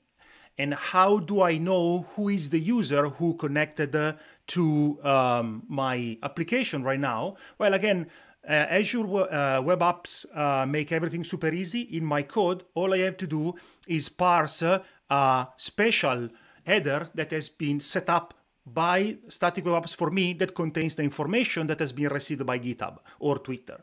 So super easy. I decode basically this header that contains token information, and then I can have, for example, here a user ID somewhere Here we go. For example, here I can extract information about the context, which contains the user ID. Perfect. Now, this would work locally, but now let's pretend that I already done everything I need to do. I tested it locally. I want to deploy it. So to deploy, as said, I just have to run this ARM template. So let's do that. Let's stop this here and just run azure deploy.sh. This will actually create a resource group and will actually create a resource group that already exists. So it will be super fast. It will, let's see if I can make some space here, apparently not. So it will also create a new database. Well, actually, that's not going to do it because that's something we have to do. But we know that we need to have a to-do database here created. What it will be doing is creating a to-do app. Actually, I already prepared the to-do app in case we don't have enough time to do everything. So the only thing I need to do here is to change the name of the to-do app. Let's call it live. Nice. And let's deploy this again. And perfect. Here you have to specify other information. So the environment is something you have to create, but the shell script I prepared will help you. Basically, you have to specify where you want to deploy, the connection string to the database, and some information so that you will see the static web app client or deployment will actually create a workflow in GitHub for you. And actually, this is probably already done. This is usually quite fast. And what will be happening is that if I go to my GitHub repository, soon here I will see a workflow with the name of the application. So my application has been created and internally as a random name called Delightful Island. So if I go here to the workflow, I see Delightful Island. Perfect. This is actually what gets kicked in every time we commit something, and it goes and deploy the application, build the application, deploy the application on Azure for us. Now, the only limitation of this workflow here is that, of course, it doesn't know that I'm using a database, and I want to also include the database creation in the process. So to show you how you can do that, I also prepared a sample you can use. And literally, you just have to copy and paste from the action to the deploy and build. So let me do that. Here we go. You can go here. So I said from the action to deploy and build, so it will be exactly here. Nice. Let me correct the indent is done. Start commit, commit changes. Perfect. From now on, every time we commit, also the database will be deployed. And as you saw using dbapp, all the incremental script will also be deployed every time I add a new script to my database, so I can also evolve my database. If you go to action, let's stop this, cancel run, so we can just focus on the second one that contains also database deployment.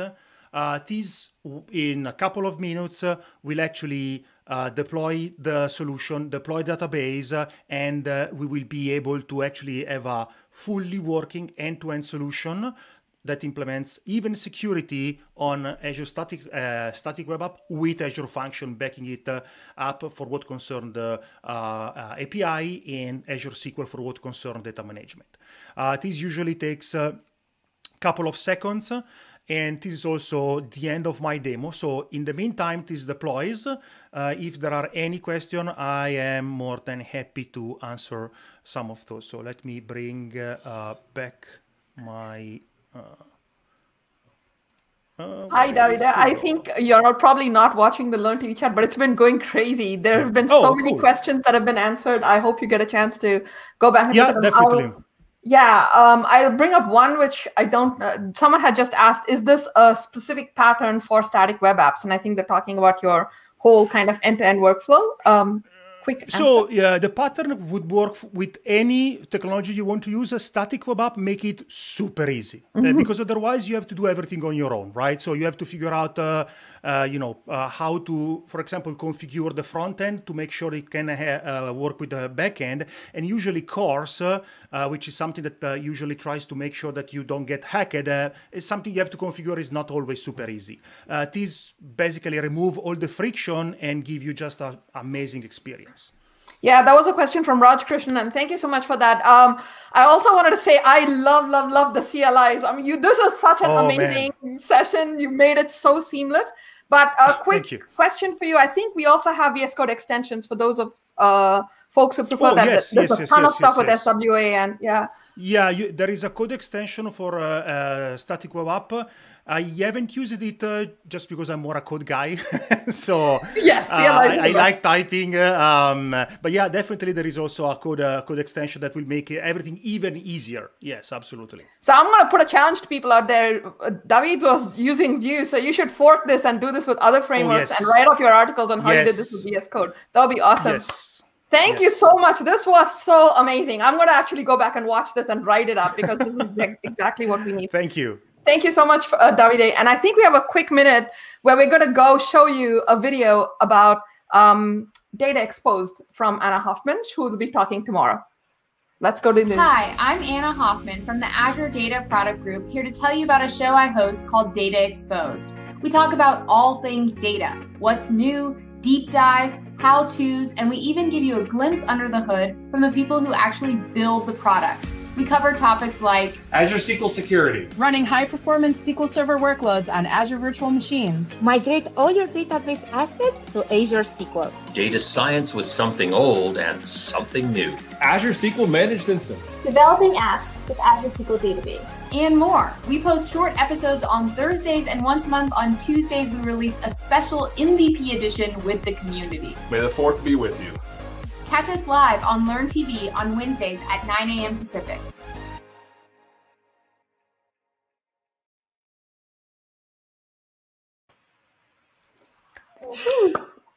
I love that Data Exposed. It's one of my favorite things to watch. Yeah, and I think Anna's going to be doing a talk on this conference soon too, so I'm looking forward to that. Yeah, everybody should watch that one. Anna's such a great speaker. But coming up next, we have another great speaker. And I'm really excited for this session. It's going to be highly scalable games with Azure Serverless with Labrina Loving. It's going to be awesome. So let's watch.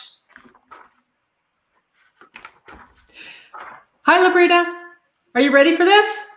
I am ready. Let me just share my screen. Can you guys see my screen? We don't see it yet. Oh, now we do. Oh, yay! Woo! We're so excited. So yes, I am so glad to be here. I've done a couple of conferences here before, but this is my first time talking about gaming. So I'm excited to be here. I'm excited to talk about how serverless can help game development.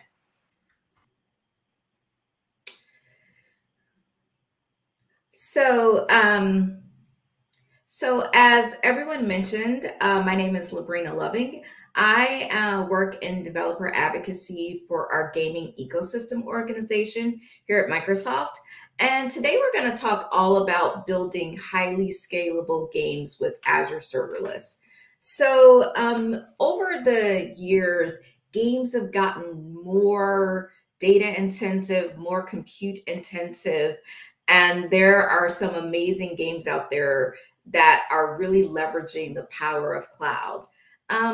But I wanted to have a discussion about how we can actually leverage the power of serverless. So today you might actually be hosting your game on-prem, or you might be hosting your game and the services that support the game. Maybe you might already be hosting it in the cloud, but you might be using something like virtual machines. So today we're going to talk about how you can leverage the benefits of serverless to host your game.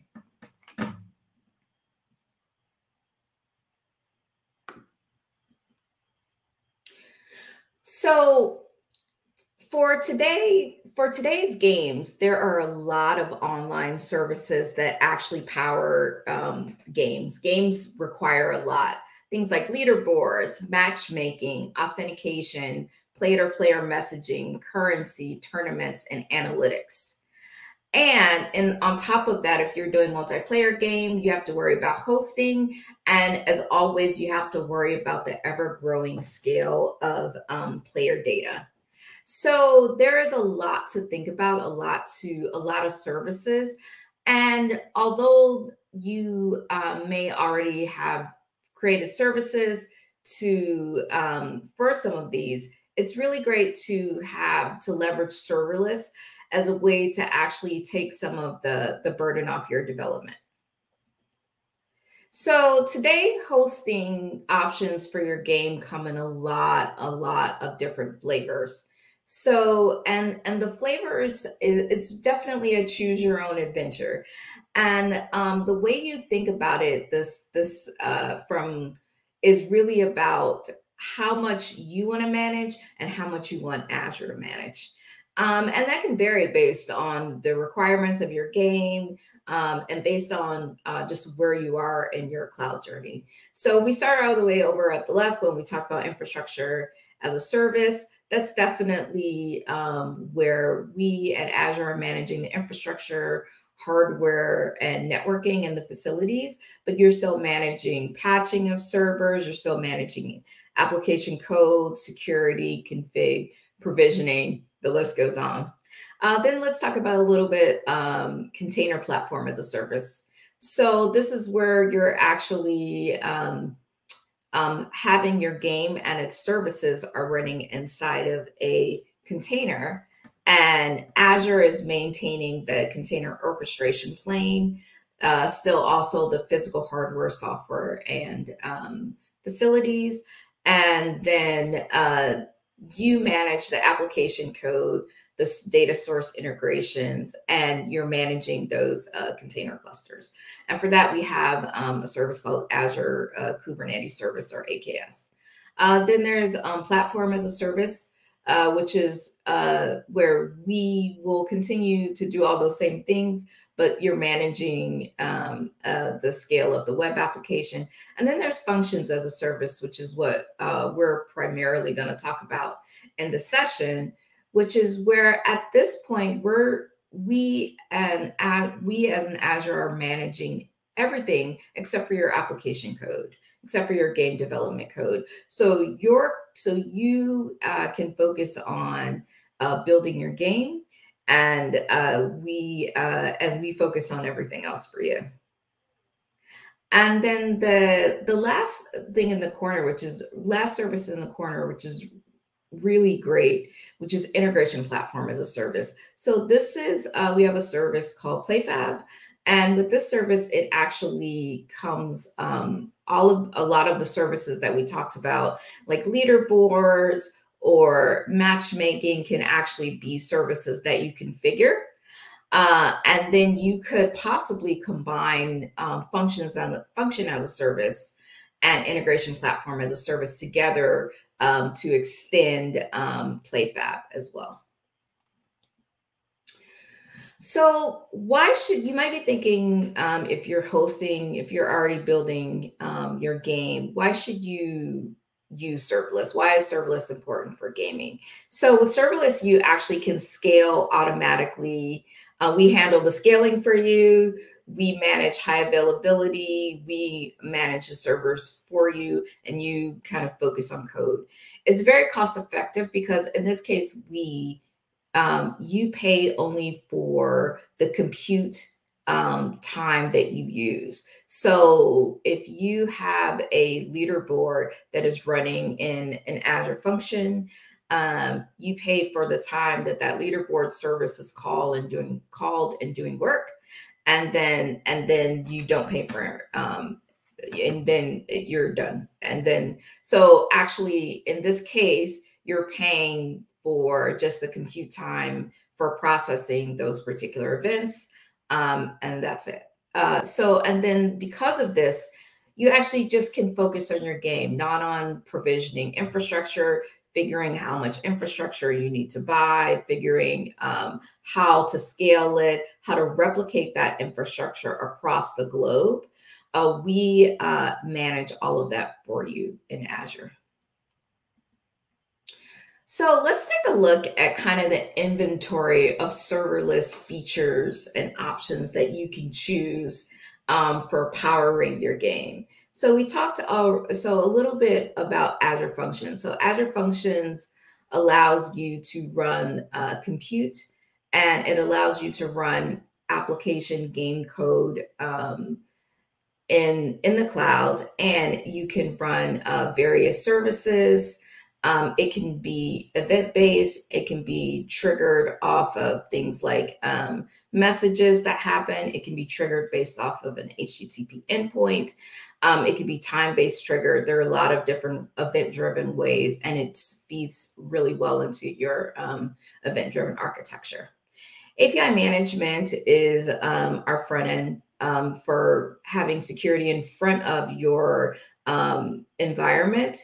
So it handles things like SSL offloading. It can handle security, other things like that. Then Event Hub and queues can be used for managing your messages that could scale at scale. So as you're streaming events, telemetry events for player data, you can use Event Hub and queues to manage that. Stream Analytics is our stream processing service, and Azure Cosmos DB and Azure SQL are our database, Azure Cosmos DB for NoSQL, and Azure SQL for relational databases, and Blob Storage for unstructured data.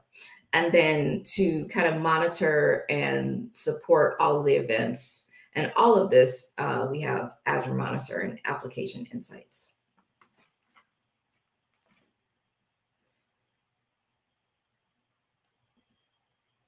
So what I thought I would do is actually take a look. Let's take a look at a reference architecture for actually doing something in your game for matchmaking. So when typically when you're doing matchmaking, there is a lot of concerns that occur, figuring out how the logic to match users across the globe, figuring out the right latency, figuring out how to minimize latency, and then still handling things like what happens when the user might cancel or leave the game. So there's a lot of concerns that can happen while managing your game. And so we can leverage the power of the cloud and serverless to do all of these things. So let's take a look a little bit at the diagram that I have. So let's imagine that we have a game player that comes in through a device client. They will get added to a queue. They will use Traffic Manager and API management to route their requests to the closest region. So if you have users coming in from Europe or from Japan or from the US, they will get routed to the appropriate Azure region that's closest to them. Then that request gets placed on an Event Hub. Then we have a Azure function that actually will take that message and process it and figure out where this player creates a ticket for the player, a message, and tries to figure out the appropriate game session for that user. Then we have another function that will add the player to server. Then we have this kind of a layer at the bottom where we're doing a match request. And that actually is an orchestration that happens. And so during that match request, we create another Azure function to determine where the player should be matched. And then we put, and then when we're done, we figured out the right matching. Then we can put a message on Event Hub and trigger that, and then the player is ready to start playing. So I'm going to show a little bit of the code behind the scenes for how to make this work.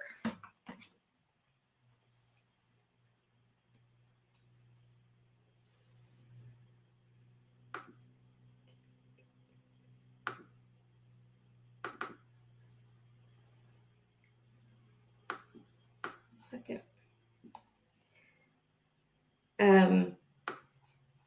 So here I've got a set of Azure functions that I've created. So I've got an Azure function called batch add player. And this is triggered, as you can see, it's triggered from my Event Hub. And then what that does is it starts kicking off an orchestration.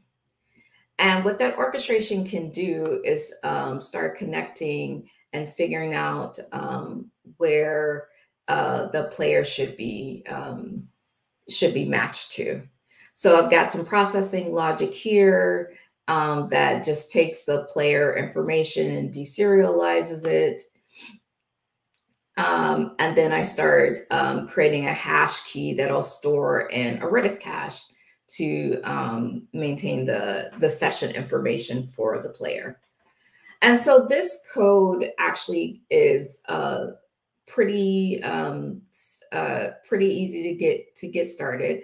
And then once we have this code written and set up, then I can actually deploy that as an Azure function. That Azure function would be running in the cloud, and every time a new player gets added, requests a game server, requests a match, this code can run. And so it can run at scale, and basically after you write your matchmaking service, you actually deploy it and you're done. You don't have to worry about hosting. You don't have to worry about other infrastructure concerns and scaling. This is all done for you. So I've got just to kind of show, I've got a bunch of, I've got a quick little game that I'm gonna just play real quick and start firing off some events. And then what I'll show happening is that when I start my gameplay, we'll actually be able to see that in our server. So let me get that going.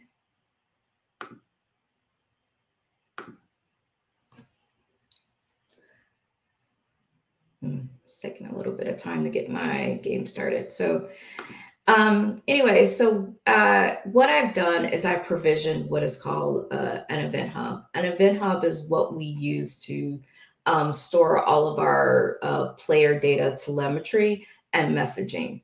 And so, I can take a look at this event hub. I've created an event hub. First thing you do is you create an event hub namespace. And then what I've done is went ahead and created an event hub instance. And this event hub instance, I've called it player data. I've actually started capturing events. So you can see, over time, like the number of requests I started pulling in. So I've got like over 3,000 requests that I just started pumping through from playing my game over, or simulating playing my game over time. And so you can see these events have been captured here. That the code that I showed before, my game server, what it does is it actually connects to those Azure functions, which then places the events on an event hub and then triggers the remaining code to actually do the matchmaking events.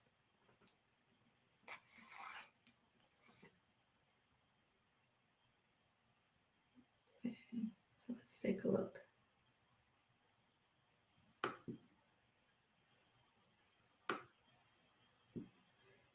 So now that I have, my player events and telemetry going to an event hub, and I've got a lot of player data and matchmaking happening. One of the things that I want to do is start doing some analytics.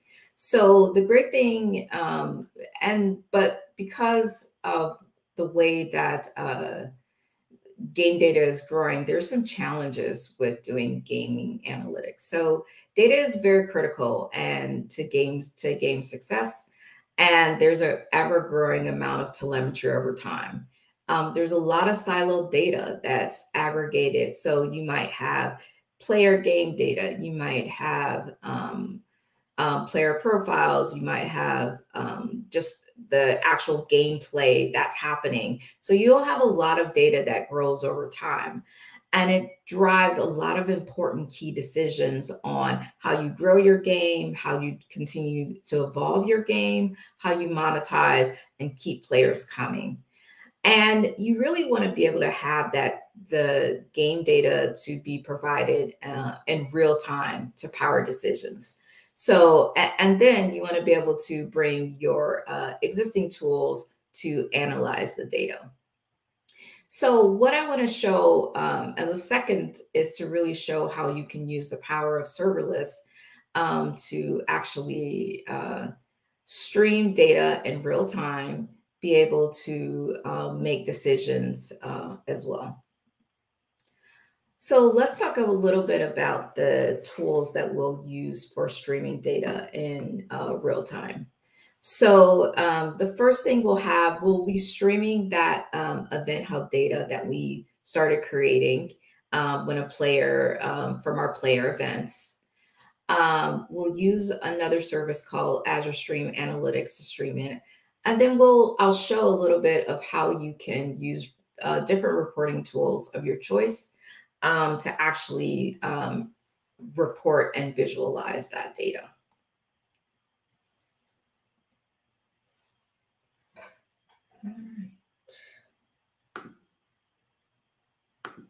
So let's go back to our Azure portal.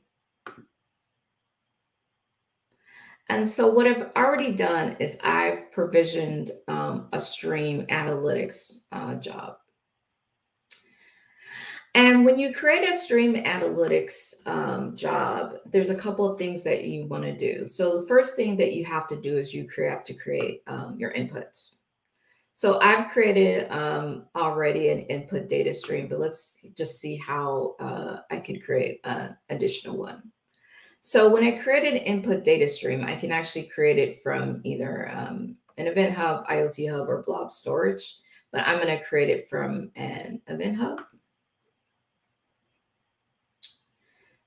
And so this gives me the idea. Oh, my job is still running, so I can't actually show. But so this actually will walk you through creating an Event Hub. Let's take a look at the one that I already have created. So I just went through and created an Event Hub. I created it from my Event Hub namespace called Player Data. Here's my Event Hub, and then it just creates the connection string. And then it creates a policy. Policies are used to create fine-grained control to your Event Hub and to your data. Actually, I'm going to go ahead and stop my job so we can actually see, execute a few queries too.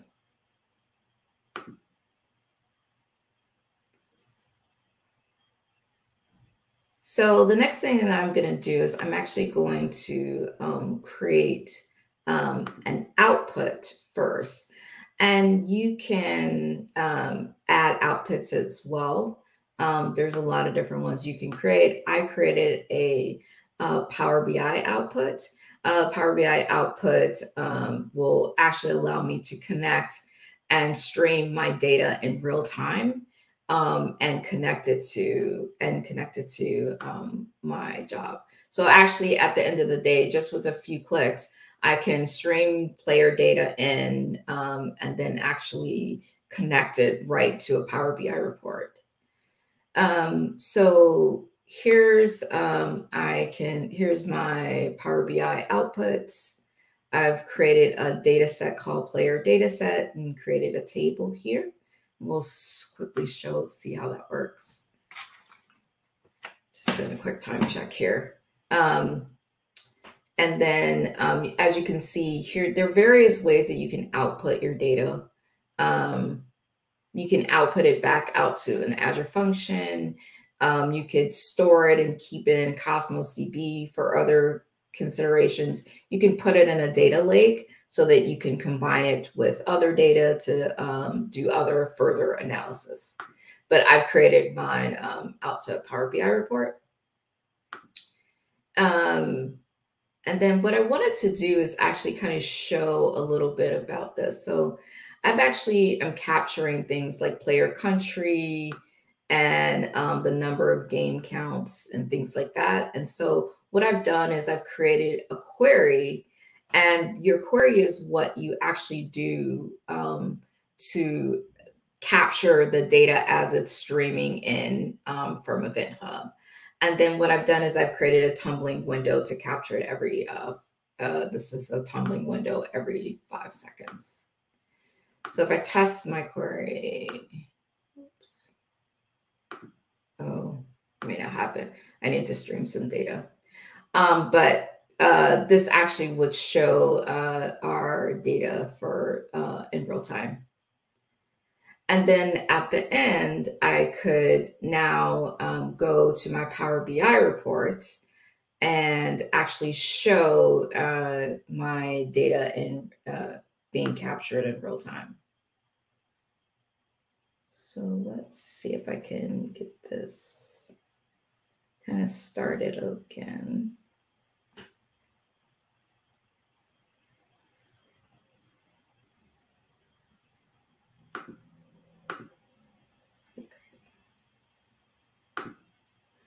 And I'll just quickly show, because I know it looks like we're running a little bit low on time.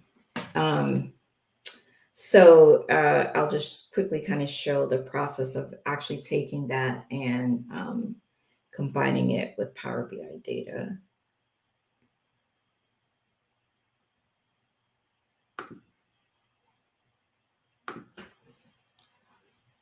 So if I go here.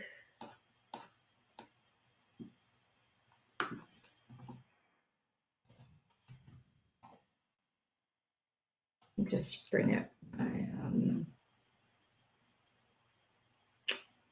report. I'll see because I created the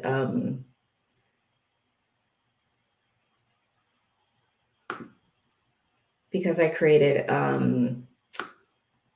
I already created and connected my player data. I've now got a data set here that I can see through my Power BI report. And then I also can create a Power BI dashboard to capture that player data.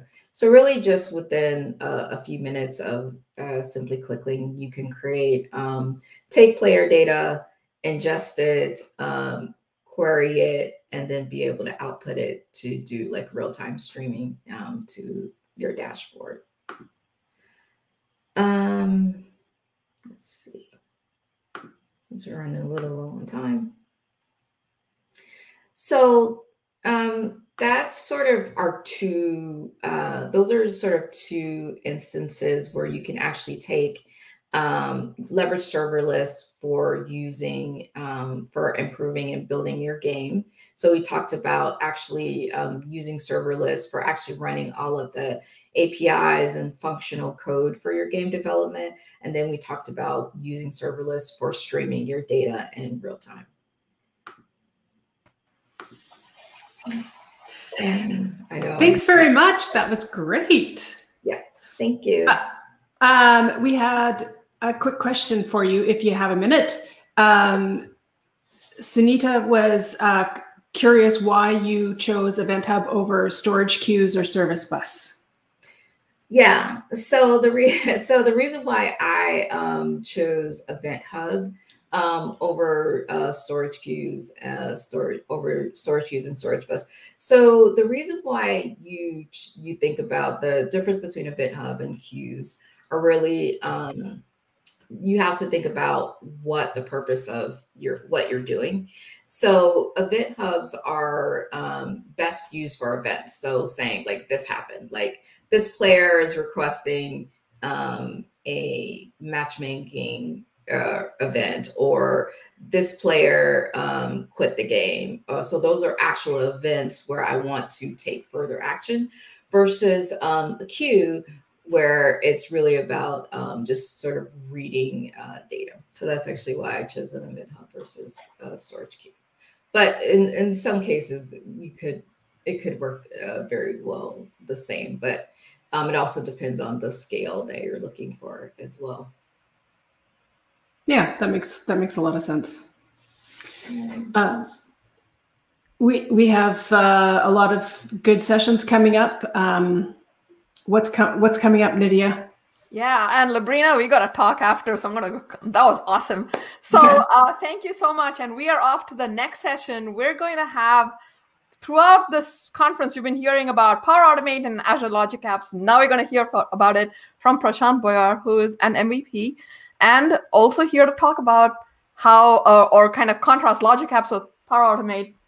Take it away, Prashant. Thank you. Thank you, Nitya. Thank you, Melody. Let me start sharing my screen.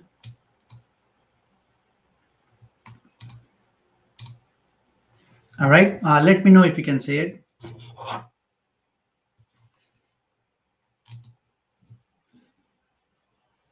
All right, so good morning, good evening, good afternoon, depending on your time zone. So in this particular talk, we will be focusing on key differences between the Azure Logic Apps and Microsoft Power Automate. So who am I? My name is Prashant G. Boyar. I was raised in India, came to the United States in 2007 for studies, and University of Maryland College Park alumni, co-authored a book called PowerShell for Office 365. I also acted as a technical reviewer for the book Pro SharePoint 2013 Administration.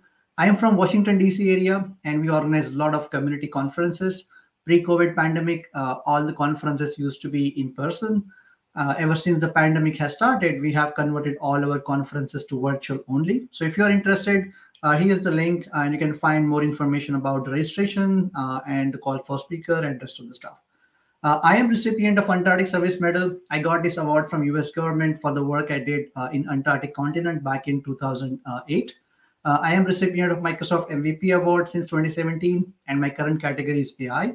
And those of you who are not familiar with this award, so I don't work for Microsoft. It's just the additional recognition that Microsoft gives out to the folks who does technical contributions via various ways. And currently I work as Cloud Solution Architect at AIS, and I focus on intelligent business process automation, where I use variety of the products and services in Microsoft ecosystem like Azure AI, bots, Microsoft Power Platform, Microsoft 365, and SharePoint.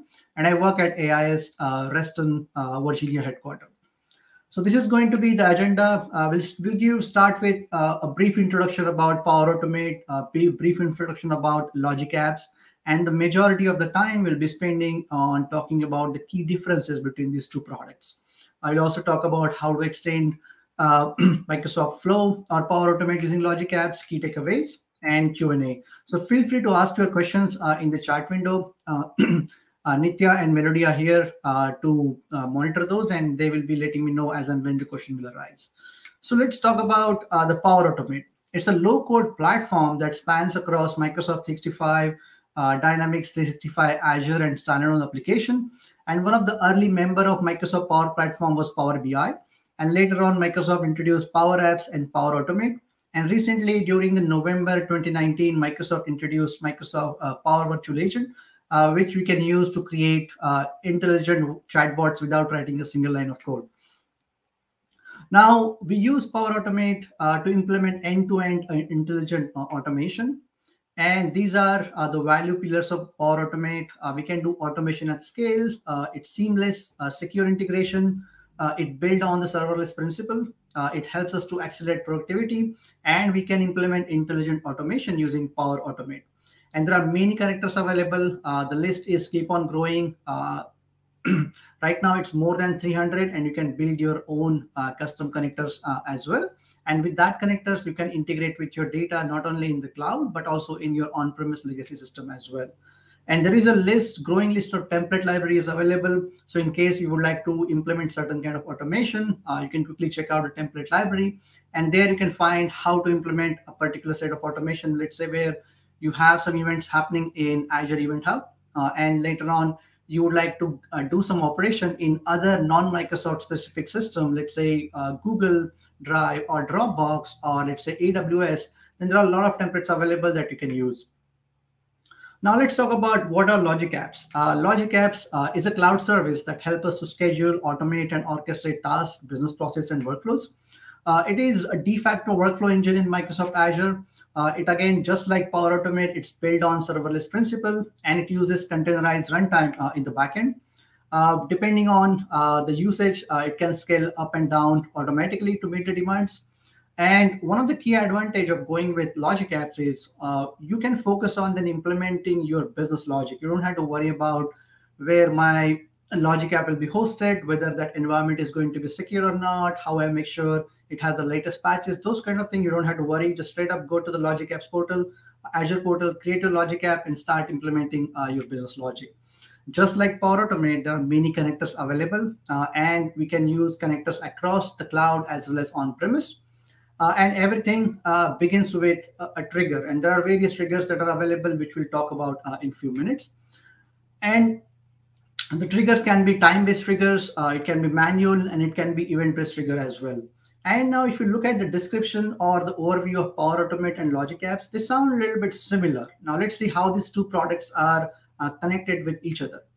So if you had to visualize how these two products are connected together, you can use this diagram. So Azure is one of the Microsoft public cloud offering, and Logic App is the workflow engine in Azure. And back in 2016, when Microsoft announced about Power Automate, or it used to call Microsoft Flow that time, it was built on the top of Logic Apps. That means pretty much everything you can do in Power Automate, we could do in Logic App. But over the course of time, Power Automate added its own feature as well. So there is still overlap in between the functionality of these two products and services. However, now these two products and services also has its own unique feature sets that are only available, let's say in Logic Apps, are only available in Power Automate. The designer, the lot of actions and trigger are still common both in Logic Apps and Power Automate. And when it comes to Power Automate, we can create business process flows, desktop flows, and additional actions that are now not available in Logic Apps.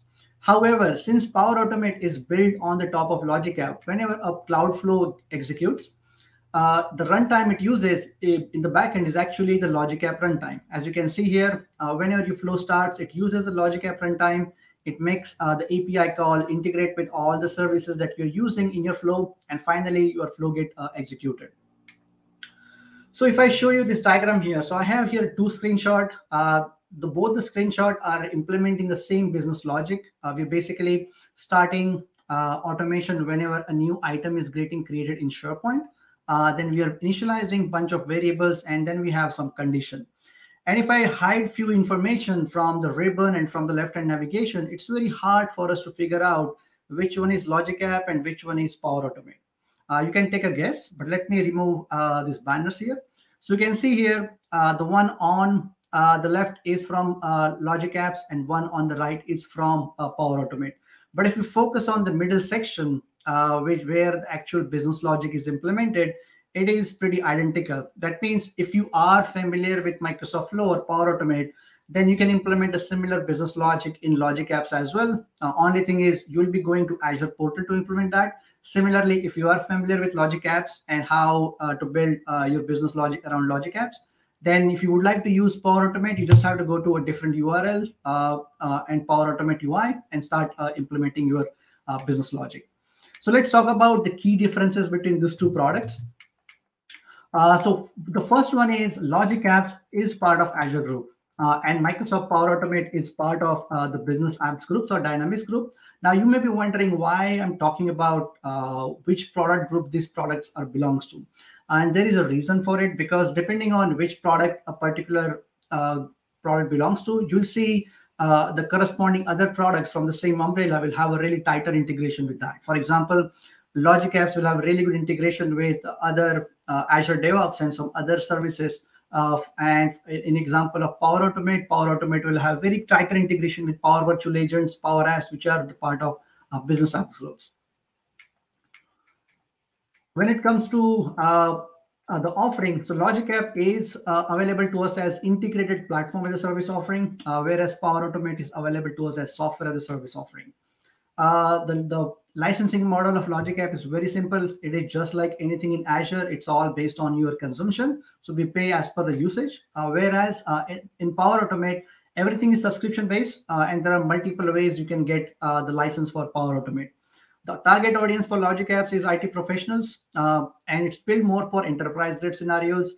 And Power Automate use subset of Logic Apps, and the focus audience is citizen developers or people who would like to live in low-code, no-code environment. So with Logic Apps, we can only create Logic Apps. When it comes to Power Automate, we can create cloud flows, which are nothing but Microsoft Flow, business process flows, desktop flows. This is important things to consider whenever you're debating which one shall I use to implement my automation. Shall I go with Logic Apps or shall I go with Power Automate?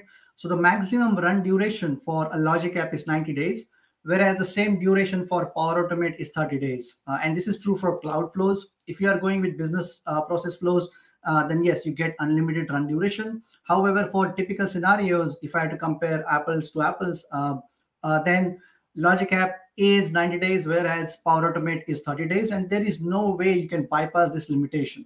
Now, what does the run duration means is, if my instance of my Power Automate starts today, then it should finish its execution in the next 30 days. Otherwise, it will get terminated automatically. Now, what are some of the scenarios where you think your Power Automate or your Logic App may run for more than a few seconds or few minutes? The scenarios where you're based on a user input. For example, if you're using any kind of approvals, or in your Logic App, you're waiting on some kind of event to happen. And for some reason, that event took more than 30 days to happen in Power Automate, or more than 90 days in case of Logic App, then the instances will get terminated automatically. So keep that in mind while designing your implementation and business logic. When it comes to application lifecycle management, since Logic App is part of Azure, there is a really good story available when it comes to integration with Azure DevOps, source control, and the management in Azure Resource Management. When it comes to the application lifecycle management, we can design and test in non-production environments and promote to the production environment when ready. So the story with ALM in Power Automate is like kind of a bit lagging as compared to Logic Apps. However, it is getting improved day by day.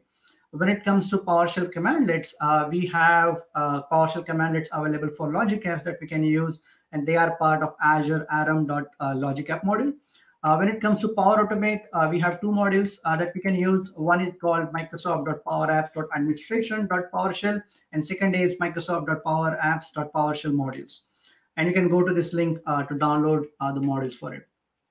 When it comes to trigger, most of the triggers are identical. So we have manual trigger available in Logic App as well as in Power Automate. We have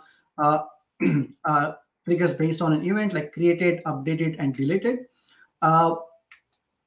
We can have Logic Apps and Power Automate start on a schedule. However, Power Automate has one extra trigger which is not available in Logic Apps, and that is a location-based trigger. It is right now in preview. However, there are some really cool scenarios we can implement using the location-based trigger in Power Automate. Now, when it comes to setup and installation, when it comes to Logic Apps, you just need to use a modern browser, and also the code view is available. And we can also use Visual Studio for the development. When it comes to Power Automate, we have to use modern browser. If you have access to Microsoft Teams, and with your current Teams license, you can get access to Dataverse for Teams.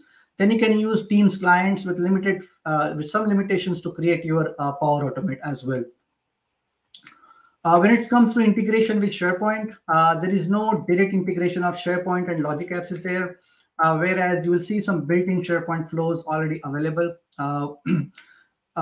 And if I had to implement any automation where I had to do any kind of integration with SharePoint, then I have to create the automation using the Logic App Designer.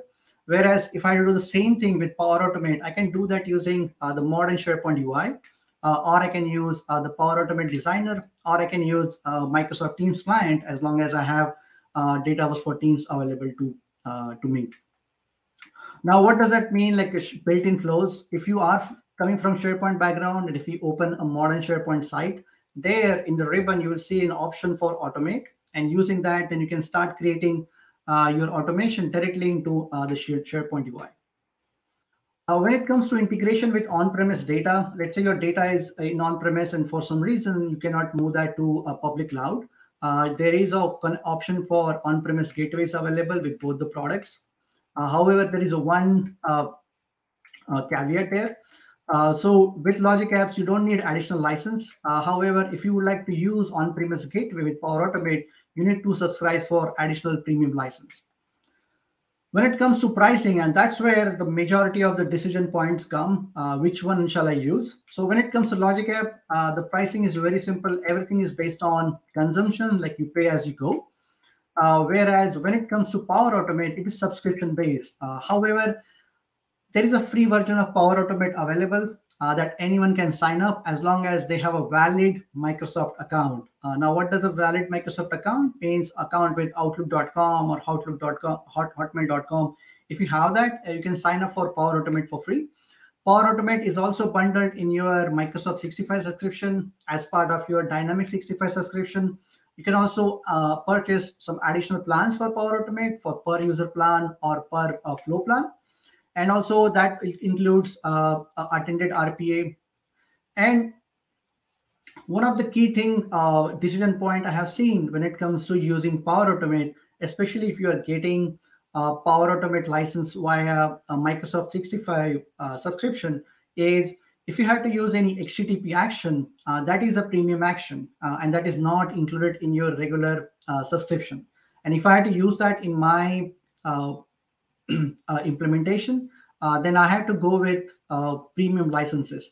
Now, where I will be using the HTTP action or trigger, if you have to use HTTP call to call Microsoft Graph APIs from Power Automate, if I had to call any external APIs, or if I had to call any Azure function from Power Automate, or if I had to call any Logic App from Power Automate, in that time I had to use HTTP action. And depending on how you're getting access to Power Automate, that may or may not be included in your subscription.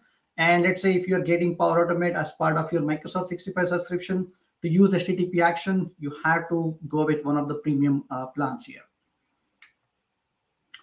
Now, I see there's a question, can I export a workflow from Power Automate and import in a Logic App? Yes, we can do that. When it comes to exporting that, so since Power Automate is based on Logic App, there is already an option available in the UI. So if you go to the UI of Power Automate, and if you click on this More button, and if you click on Export, there is an option available where you can export that particular flow, Cloud Flow, as a Logic App template, which is nothing but a JSON file. And then we can take that JSON file, go to the Azure portal, and then we can start use that JSON file and create a new Logic App. However, whenever we do that, we have to reconfigure the connections, any connection that it may be using. And we also reconfigure any action that is no longer available in Logic App. For example, one of the demos, a couple of demos I have, I will show you. Like there is a specific action that is available in Power Automate that is no longer available in Logic App, and you have to do things a little bit a different way. So when it comes to integrating these two, so let's say if I have a business logic and I would like to integrate both Logic Apps and Power Automate into that, how I can do integration. When it comes to Logic Apps,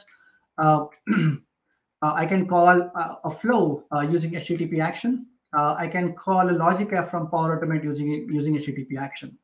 I can also export a flow and deploy that as a Logic App. So that way I can reuse a lot of the business logic that I have already implemented.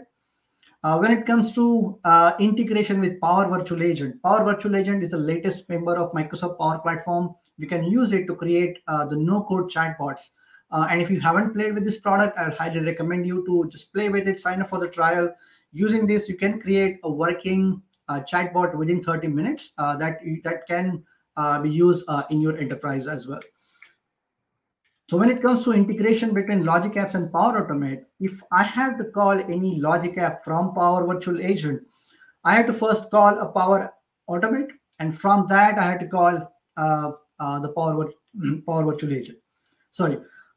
Yes, and if I had to do the same thing, the integration between Power Virtual Agents and Power Automate, there is an out-of-the-box action available where from Power Virtual Agent, I can call a Power Automate. And the reason for that is because both the Power Virtual Agent and Power Automate is part of the same umbrella of the product group. So you'll see there's a seamless integration available here. Whereas here, you have to do some additional steps. Eventually, the same kind of integration will be available, but whenever a new product or service get launched, typically you'll see a really good integration between the umbrella products in the same product group. With that, let's go to a quick demo. Here, what I'll be showing you is I have a Logic App here, which I'm using to create a new Microsoft Teams using the Microsoft Graph API. So let me quickly click Edit. And here the implementation is very straightforward. It starts whenever a new item gets added in the SharePoint. And when it comes to the trigger, you have various options available. I can have a Logic App started on a specific event. I can do that manually, or I can also have that based on HTTP request as well. And then I'm initializing a bunch of variables here. And then I'm having a condition, and then I'm doing approval. So the idea is whenever a user needs to create a team, he or she will submit a request, and that request will go through an approval. And here for the approval, I'm using an email-based approval. So if the request gets approved, then only we are using the Microsoft Graph API and creating a new team using the Graph APIs here. Now, similar implementation we have done using the Microsoft Flow. So this is the Microsoft Flow, and you can see here, you have to go to flow.microsoft.com to access it. The implementation is fairly identical. I have this new flow starts whenever a new request gets submitted. Then we initialize a bunch of variables that we require to call the Graph APIs from the Power Automate. Then we do a different kind of approval here. So the approval action we are using here is specific to Power Automate. And this approval action will give you two options to approve. We will get an email. And if I go and expand these action items in the Flow UI, here also you can go and then take action on this particular approval request. And if the request is approved, we are doing the similar implementation where we are calling Microsoft Graph API and creating a new team for us. And let's see if I have to export this particular Power Automate, and if I had to deploy that as a Logic App, what will happen is, since this particular action is no longer available in Logic App, I had to delete this action and reconfigure this action using a similar action that may or may not be available there. So if I had to summarize the comparison, again, these are my personal thoughts when it comes to the comparison between these two products. When it comes to the licensing, Logic Apps wins hands down because everything is simple. You can quickly use Azure pricing calculator and find out how much charge it's going to be it's going to charge you depending on your consumption. Whereas Power Automate, everything is subscription based, and some actions may be premium, some may not be available in your regular license. So you have to do some checking and some math for that. When it comes to personal automation, Power Automate or Microsoft Flow wins hands down. The reason is you can get this service for free, and the free service also comes with a lot of cool features that you can use for personal automation. Now, what does the personal automation means? Personal automation means I'm using some kind of automation for my own work. For example, if I'm going to a conference and instead of checking all the emails, I can have a flow which is integrated with my mailbox. And whenever a mail comes with an important notification or the mail comes from a manager, I get a notification via a different mechanism so that I can only check email when something important is there. When it comes to the power user friendly, now who are the power users? The people who doesn't want to write code, or who prefer more kind of low code, no code scenarios. For them, Power Automate is much better. The UI and the ease of use is much higher there as compared to the Logic Apps. Because I have seen a lot of power users struggle to navigate around Azure Portal, and you have to use Azure Portal to create Logic Apps. Again, this is my personal opinion. Your opinion may vary here. When it comes to the developer-friendly, Logic Apps wins hands down here because there is a really good integration available with other Azure services. When it comes to integration with third-party system, both are kind of equal. So overall, both the services has their plus and minus. And again, I'm giving you an answer like a typical consultant. Depending on the situation, you may use one over another. But the point I would like to make here is, if you are familiar with Logic App, don't shy away from trying Power Automate. And same thing, if you are familiar with Power Automate, don't shy away trying a Logic App, because there is not much difference when it comes to implementing your actual business logic. So if you would like to get your hands dirty, how we can get access to Power Automate without paying for it for your personal development. So there is a really good program available from Microsoft called Microsoft 365 Developer Program. You can go to this link, sign up for this program. Once you sign up, you can create your personal Microsoft 365 tenant for free. It comes with 25 users with E5 licenses. E5 is the highest level of license you can get with Microsoft 365. And in that tenant, you will have Exchange, SharePoint, Teams, Power Automate, and Power Apps. And using the same tenant, you can also sign up for free trial for Power Virtual Agent as well. Again, you can sign up for the free trial as well. But to sign up for the free trial, you need to use a credit card. To use or to create Logic App, you need access to Azure. So how you can get access to Azure, especially for your personal training and development? There are multiple ways. If you have access to MSDN, that's the preferred way. Just go to your MSDN portal and activate your monthly credit. Here, you don't need to use credit card. So it's an excellent way to try out Azure and play with its services. You can also sign up for the trial. Depending on your country, the amount, that trial amount you get may vary. However, you will need to use a credit card here. There is another program from Microsoft called Azure for Students, where you don't need a credit card. However, you need a valid EDU account from a participating school, and you get $100 credit depending on your country, and you can go to this link to sign up for that. So hopefully the content we covered today made you familiar with the key differences between Power Automate and Logic App. And if you don't have access to a personal developer tenant, definitely check out Microsoft 365 Developer Program. With that, we come to an end, and these are my contact details. Feel free to email me or connect me with on Twitter or on LinkedIn. With that, thank you very much for coming. Stay safe and stay healthy. Well done, Prashant. Thank you. Yeah, I must say that has to be the most comprehensive coverage of Logic Apps and Power Automate and everything that you need to know about them. I really like the fact that you put those links for personal use, because I think that anytime I look at one of these conferences, I know a lot of people want to go play with it, and to give them just enough that they can go and deploy and try stuff out is awesome. So this was amazing. I know there was one question which I must say you answered in line. I don't know if you planned this, but it was a perfect segue. The other comment that I loved is someone on chat, Simon said, sure, Power Automate and Logic Apps are interesting, but I want to hear more about your Antarctica service medal. So you need to write a blog post on that. Sure, we'll do that. I don't know if there's a whole bunch of questions that were answered, so you should definitely go check out the chat. Okay. I had one quick question for you, because we're talking about serverless, and I've heard two really good technologies coming at it from the Azure side and the Power Platform.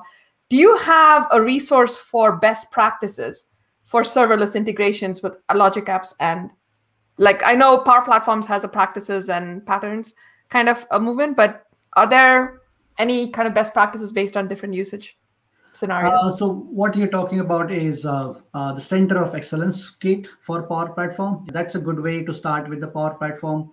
And if you just search on docs.microsoft.com, you will find tons of information regarding the best practices, not only for Logic Apps, but other serverless technologies as well, like Azure Functions or Cosmos DB as well. Well, thank you very much. And huge shout out to the 2 conferences you're running. We should definitely amplify them. Can't wait to see that. But I think we are now moving on to the next talk today. Yep. And that was actually a good segue, as he mentioned Cosmos DB, because our next segment coming up is surfacing FDA COVID data using serverless functions and Cosmos DB. Up with Charles Chen. It's like we planned that. Hello. Hey, Charles. Welcome. Hi, Nithya. Hi, Melody. Thank you so much for having me. Today, we will be talking about surfacing COVID data from the FDA using serverless functions and Cosmos DB. And we'll be looking at a full serverless data processing pipeline to ingest any sort of data, in this case, data from the FDA. All right, so let's get started. So my contact information is right here. If you want to check out the app, you can go to covidcureid.com to see the app running. And kind of like Davide showed earlier, we will be going through a full stack of how to build this type of application.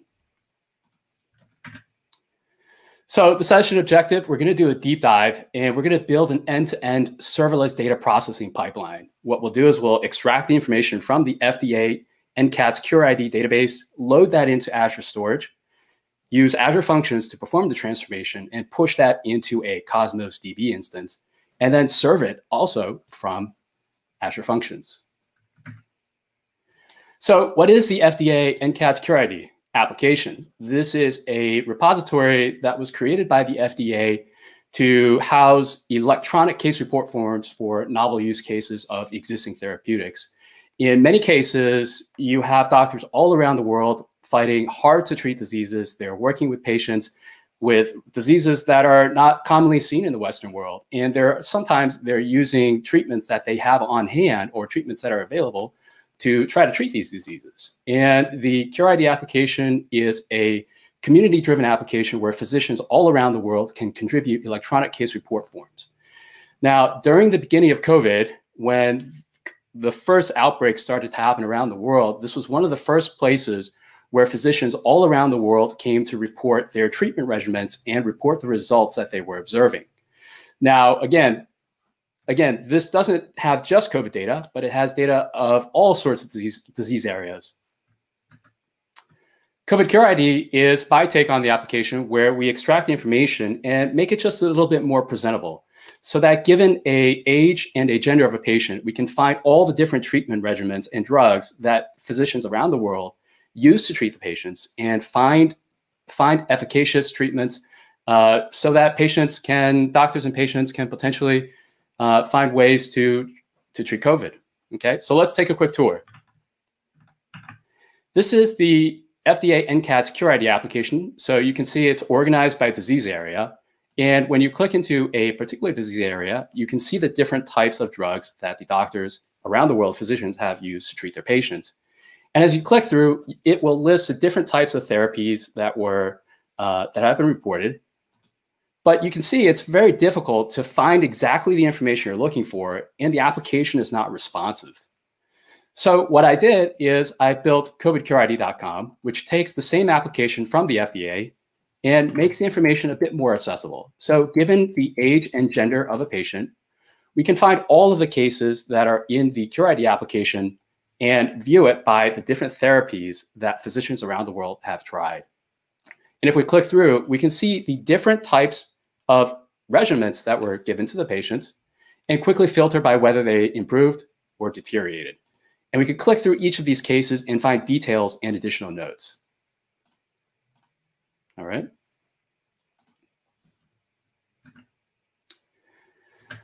This application is built as a full stack serverless application on Azure. So at the topmost layer is Azure Storage and static websites where HTML, JavaScript, CSS, and image files are hosted. Azure Storage with static websites is an excellent choice for building web applications because it is super scalable, serving your static assets directly from your Azure Storage endpoint. Not only that, it's incredibly cheap. So we're talking about fractions of a penny to run applications on top of Azure Storage static websites. And it also integrates easily with Azure CDN so that you have a true full front-end solution for building modern web applications. At the application level, we have Azure Functions. So Azure Functions we are using it for both the REST API and also to perform data processing and ETL. Azure Functions, for me, is a Swiss Army knife and one of my favorite technologies. I've been working with .NET for 20 years, since the very first beta that came out. And I cannot be more excited about building solutions in Azure Functions. And of course, Azure Cosmos DB. This is one of my favorite databases to work with. At the core of it, it is a super scalable, document-oriented database, but you can query it with a SQL-based API.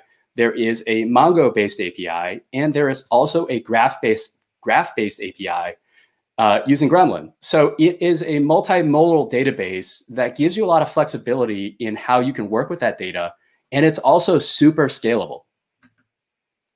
So why Azure Serverless? Some of you folks may be coming into the serverless world for the first time. Some of you are already experienced. I want to give you 8 reasons why I love Azure Serverless. Number 1 is a transition from DevOps to NoOps, right? So the beauty of Azure Serverless is you're no longer thinking about building containers or building virtual machines. As a one-man team, it's incredibly powerful because I don't have to think about DevOps. I don't have to think about operational considerations or deployment. Number 2 is focus on building code. So we saw it right at the introduction video. This is one of the biggest benefits of Azure Serverless, is that you can really just focus on building the code and not worry so much about the deployment, about the infrastructure, about building all of the surrounding aspects of your application.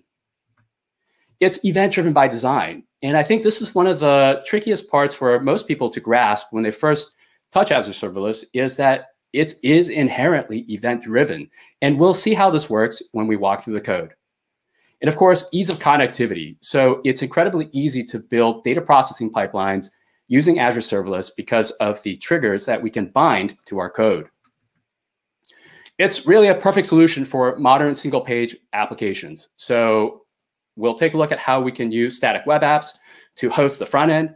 We'll see how we can use Azure Functions REST-based APIs to build our API for our front end. And of course, we have a fully serverless database in Cosmos DB where we don't even have to think about a schema. We can push our JSON objects directly into our database. Hands-free scalability, right? So we can scale this application hands-free. We don't have to think about how many containers do I need? How do I configure my Kubernetes scaling to handle my application and scale it up and down? With Azure Serverless, the scaling is on demand. And consumption-based pricing. So as I've built these applications, I've paid fractions of a penny to host my applications. And it's particularly interesting with Azure Cosmos DB because it takes this entire model and turns it on its head. Azure Cosmos DB is priced by, it has multiple pricing models, but the most interesting one is it's priced by what are called request units per second. That means you pay $7 a month for 400 RUs per second. Now, whatever you build, if it can fit inside of that envelope of 400 RUs per second, you pay a fixed price of $6 per month.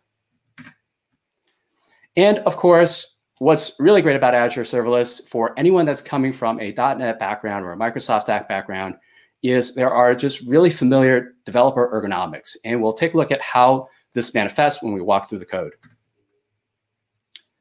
So let's talk a little bit more about the connectivity, right? One of my favorite parts about working with Azure Functions is the multitude of bindings that you get out of the box to connect different parts, different types of applications, and different systems. One of my favorite ones is the SignalR binding. This binding allows you to build real-time applications without a ton of programming whatsoever. In this application, this demo, we'll take a look at how we can use blob storage, Cosmos DB bindings, HTTP bindings, and queue storage bindings to build a data processing pipeline that's going to take this data from the FDA and push it into our Cosmos DB instance. Let's take a look at our data processing pipeline. So in this application, in the COVID QRID application, I've built an event-driven serverless data processing pipeline that's going to take the case JSON files, case data JSON files from the FDA website, and we can move it into blob storage. And once it's in blob storage, this will trigger a function that will kick off and perform some ETL, some light ETL, and do a distribution of that case data to 2 separate queues. We'll have one outbound queue for the different regimens, and we'll have a second outbound queue for each of the drugs that are part of those regimens, so that we can view the data by drug and also by regimen. Once it's in the queues, we can use a queue trigger to trigger the different functions to perform additional transformations or additional processing and push those right into Cosmos DB. Now, as we look through this code, what you really want to take note of is that we don't have to write a lot of the underlying connectivity to get these pieces working together, okay? And if you're interested in working with the full database, you can email curesupport@nih.gov to get the full database to work with it yourself, okay? Let's dive into the code. So number one is how we fetch the data. There's a simple script, and if you'd like to see, the code is fully hosted in a GitHub repo, so you can have full access to how all of this is set up. But first is fetching the data. We have a simple JavaScript file that we can run from the command line to fetch the data from the FDA CureID website. Once we fetch the data, we use a set of Azure CLI commands to load that data. This Azure CLI commands will also create the assets in Azure. You could use technologies like ARM templates. You can use Terraform or other technologies to deploy these assets. But for me, my personal preference is to use the Azure CLI. And this simple script will configure all of the artifacts, whether it's local in your local development environment or in Azure. Now, once we have this configured, we can start to write our data pipeline. This data processing pipeline, you can see what's really interesting about it is that it's just a regular class. There's nothing special about it. I don't have to inherit from some class. I can just write a regular class. And once I've written this regular class, I can decorate it with this function attribute. This function attribute indicates to the runtime that this is a function entry point. And we have these attributes here that indicate that this is an inbound trigger from a blob storage endpoint and an outbound trigger to two separate queues, right? Now, when I start to receive information, when the first file gets dropped into blob storage, this will kick off this function. And you can see I can start processing my data right away, and there's no connection that I have to make to the queue. I simply drop my data into the output collector, and that automatically pushes it into the queue. And once it's in the queue, I can pick it up with a separate function here to process each of the entries, each of the regimen entries, using a queue trigger, listening on that queue. And once I have that information, I can do any additional transformation or processing that I need to do on my data before dropping it right into Cosmos DB. And you can see there's no connection code necessary. All of the connectivity between these different elements in the Azure serverless ecosystem is handled by these trigger bindings. So this is an incredibly powerful, streamlined way to build data processing pipelines without having to mess with the complexity of connecting a multitude of endpoints in your code, and really cleans up your code so that you can focus on working with your data.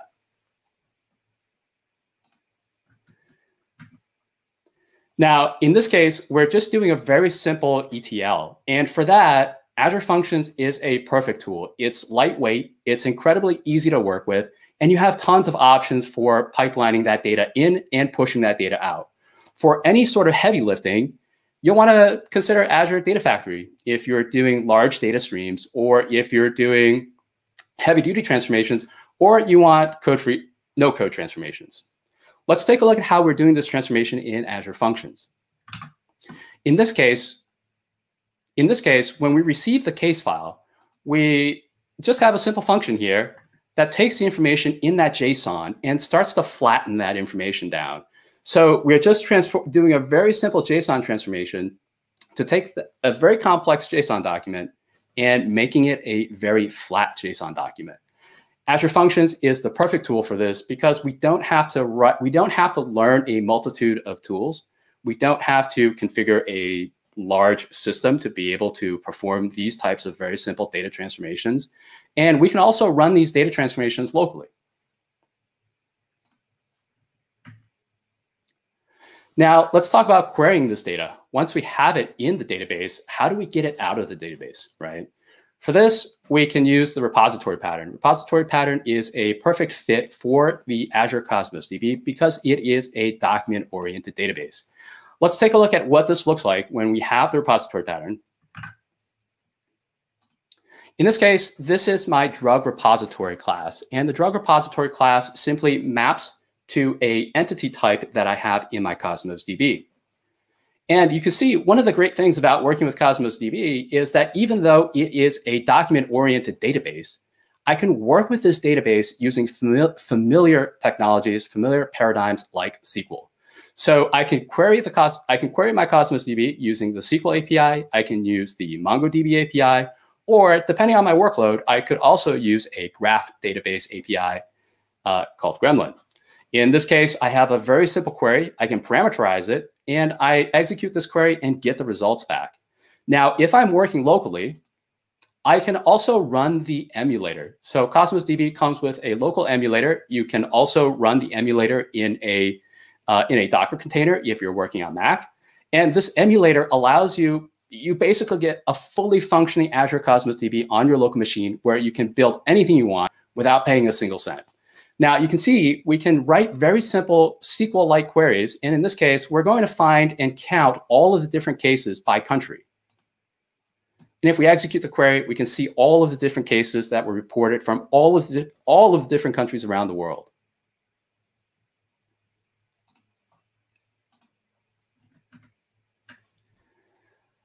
What about the front end? So Azure Cosmos DB Azure Functions is not just a ETL or data processing pipeline, but it can be the foundation of building your REST APIs. And it's a great solution for building REST APIs for a number of reasons. The first reason, of course, is that you don't have to think about scaling your APIs, right? So even as your number of users increases, the Azure Functions runtime itself will handle the scaling of the API of the runtime instances for you, right? Number two is if you're like me and you build a lot of enterprise applications, Azure Functions is a great solution. If you think about your enterprise applications, they tend to have peaks and troughs during the day, right? So you'll have very high usage when people come online very early in the morning. You'll have potentially very high usage in the afternoon as people come back from lunch. Then at night, your application usage completely drops off, and your servers, if you're using virtual machines, are just sitting there idle. Azure Functions is a perfect solution for building these types of enterprise applications because it automatically scales up and down with the usage of your system throughout the day. And if no one's using the application at night, it's just going to sit there and you won't be charged. In this case, you can see here, we have two HTTP endpoints that are receiving requests from the front-end static web app. And you can see what's really nice about it is that if you're already familiar with .NET Web APIs, it's really familiar to write the same applications in Azure Functions. In this case, we'll have two APIs that each map to one of the repositories and retrieves the information from Cosmos DB. Let's take a look at these.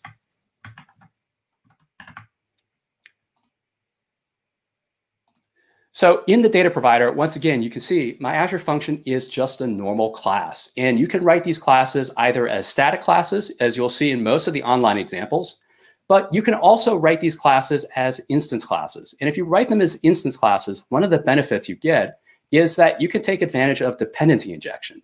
So right at the beginning, at the keynote, John talked about being able to use an in-process and out-of-process model. With the, I believe with the out-of-process model, you can use the full middleware of ASP.NET. However, if you're using in-process, you have to fall back on the dependency injection capabilities of the in-process model. And in this case,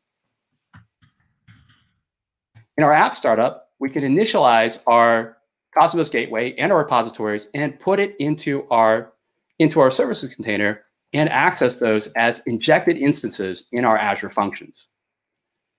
Now, you can see the Azure function is super simple. All we have to do is decorate our function with a function name attribute and an HTTP trigger that says this function will react to an HTTP event from a client.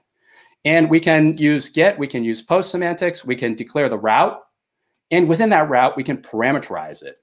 And what's really great about Azure Functions is that if you're using .NET or the Java API, you get these strongly typed parameters by default. So you don't have to guess, you don't have to process and pull this information out of the forms or out of the query string.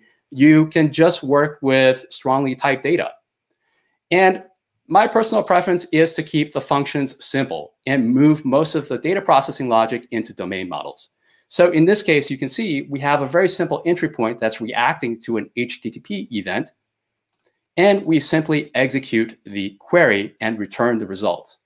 For anyone that's familiar with .NET Web APIs, this should look instantly familiar, right? There's nothing magical here, and that's what makes Azure Functions a great platform to build the next generation of web APIs.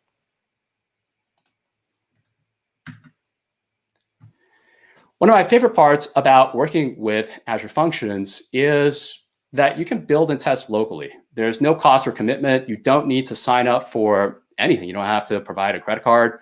You can build these types of applications completely locally using completely free tooling, whether you're on Windows, you're on a Mac, you're on Linux. You can run many of these components in Docker. And you can build using the language of your choice. So C#, obviously my favorite. But if you like F#, JavaScript, Java, PowerShell even, Python or TypeScript, you can use the language that you're comfortable with for building .NET serverless, for building Azure serverless applications, okay? And I also want to show you how we can take advantage of some of these developer ergonomics that we're all used to already. So for example, within this workspace, within my Visual Studio Code workspace, I can debug my application and use an F5 development experience if I want to use it that way, right? So just by clicking my start button, it will build the application, attach the debugger, and I'm ready to go. So you can see here, it's cleaning my application, it's built it, and it started the functions runtime. And now if I use my local instance,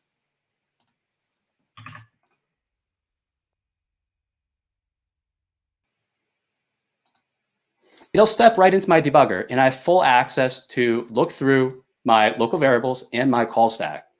So Azure Functions for me is a great development experience because you can work with the tools that you're already familiar with, work with the developer experience that you already have, decades of experience with, and the ergonomics just feel very familiar. Now, if you like to, you can also run this from the command line. So for example, in this case, simple as running func start, and this will also start my functions runtime. And now I'm ready to go once again with my functions running. On the left-hand side, you can see here, there's also this Azure extension that you can install with Visual Studio Code that gives you full access to see the functions that you're working on, and also access to your local storage so that you can explore the different files that you're working with.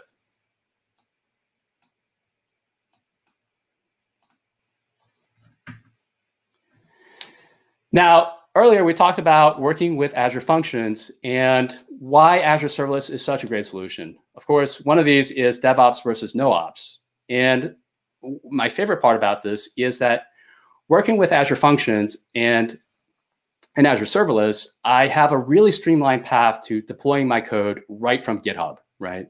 So from Visual Studio Code, I can build my GitHub actions. I can specify my GitHub actions. And from my GitHub actions, I can respond to push and pull requests and automatically deploy the code into Azure. Now, I've separated my deployment into server and API, into API and web front end. So this means that as I'm building the application, I can separate my deployments. So I can have front end deployment separate from my back end deployment. And if I make a change to my application, all I need to do is commit and push, and this will trigger the build on the server side in GitHub and push into my Azure storage. So let's do a quick example. Let's make a small change.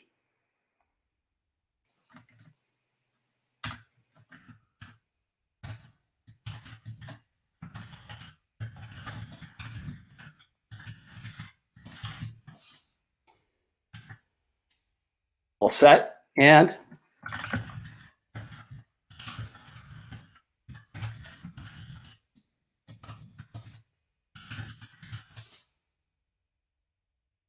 Now, as soon as I push this into GitHub,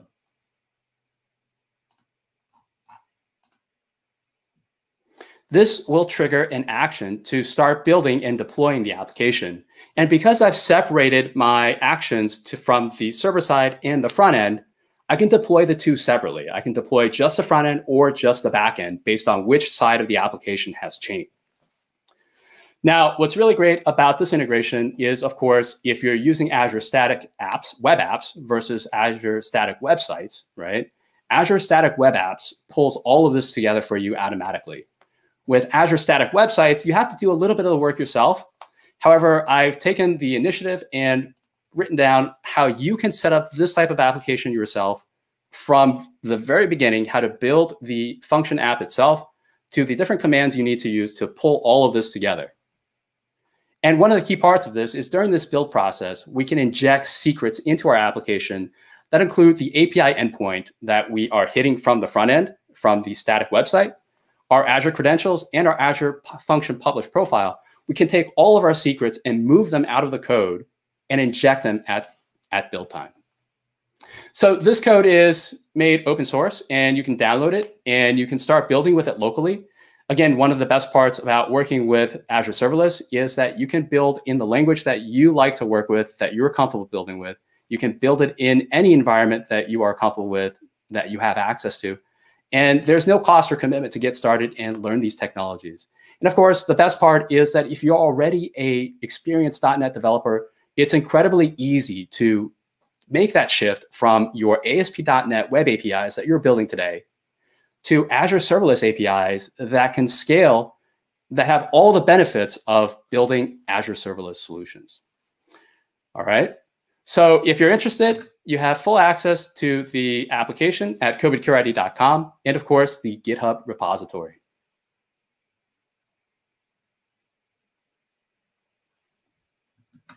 Any questions? That was excellent. That was very exciting. Thank you.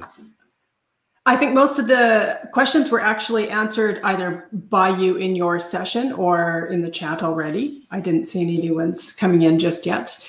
I really enjoyed how you were saying how easy it is to integrate, and of course, how Cosmos DB is easy to use and to integrate with Cosmos DB. That's and I think the best part is, I think the best part of it is that if you already have very strong backend skills in SQL, you can take those skills and it translates very easily using the SQL API, right? If you don't want to be adventurous and start using the Gremlin API and writing graph queries, right? You can take the skills you're already familiar with and translate those into the Azure platform. Yeah, whether that's front end or back end, as you were saying. Whether it's front end or back end, exactly. Yeah, I really like that. Yeah, I really liked it also because it's a completely open source project. So I'm going to encourage people. I know Hacktoberfest is coming up, but I think this is one of those projects where you can learn from how you built the system, use it on open source data, and take that pattern and apply it to like a different problem, or maybe just contribute back to the same one. That's definitely one of my drivers. Number one was during the spring of 2021 to find some way I could contribute to how we were handling the COVID situation, but of course also contribute this application as a pattern to the community, so that folks that are building data processing pipelines, folks that are already familiar with ASP.NET and want to build the next generation of applications on Azure Serverless and cloud, they have a fully functioning application that they can download and start building with. So I know this is probably not relevant, but is there any kind of issues you have to deal with because this could be sensitive healthcare data? In this particular case, the information is fully available from the FDA and from NCATS. So you can email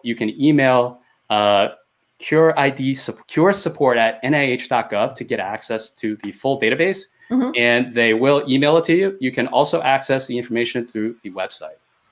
I love this case study. Super awesome, and I can't wait to see where it goes next. Thank you. Yeah, that definitely makes it an easy case study to use, because typically when people want to do something like this, it makes it difficult having access to data to get them started. So this will make it easy for everyone. Yeah, and I can't believe, oh my goodness, we're almost at the end. We're at the last talk of the event. Are you excited? Yes, but I think we have one interstitial video. One video to go. Yep. So let's talk about it. We just heard about Cosmos DB, so let's roll tape on what Cosmos DB is. Azure Cosmos DB helps you get more value for your money by making it easy to manage the components you pay for, database operations, and storage. The cost to perform database operations, including memory, CPU, and IOPS, is normalized and expressed as a request unit. More request units are charged for more demanding activities.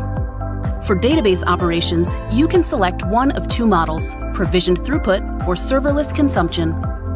Provisioned throughput is the capacity you allocate for database operations, measured in the number of request units per second and billed hourly. It works best for workloads that always have some traffic and require high-performance SLAs. If the traffic is predictable, you can use standard provisioned throughput to manually set and adjust capacity as needed. If the traffic is unpredictable, you can use auto-scale provision throughput to instantaneously and automatically adjust capacity between 10 and 100% of your set limit. Autoscale becomes more cost-effective than standard when traffic is unpredictable and not close to maximum capacity most of the time. Provision throughput may not suit workloads with only occasional database operations and lower performance requirements. These applications can benefit from the serverless model. While it has a higher unit cost, it's consumption-based and only charges for the request units used per database operation. With consumed storage, fees are charged for the total gigabytes used per month for both transactional and analytical storage. You also pay for storage I/O and analytical storage. Get the most value from your workloads by understanding the components you're built for in Azure Cosmos DB.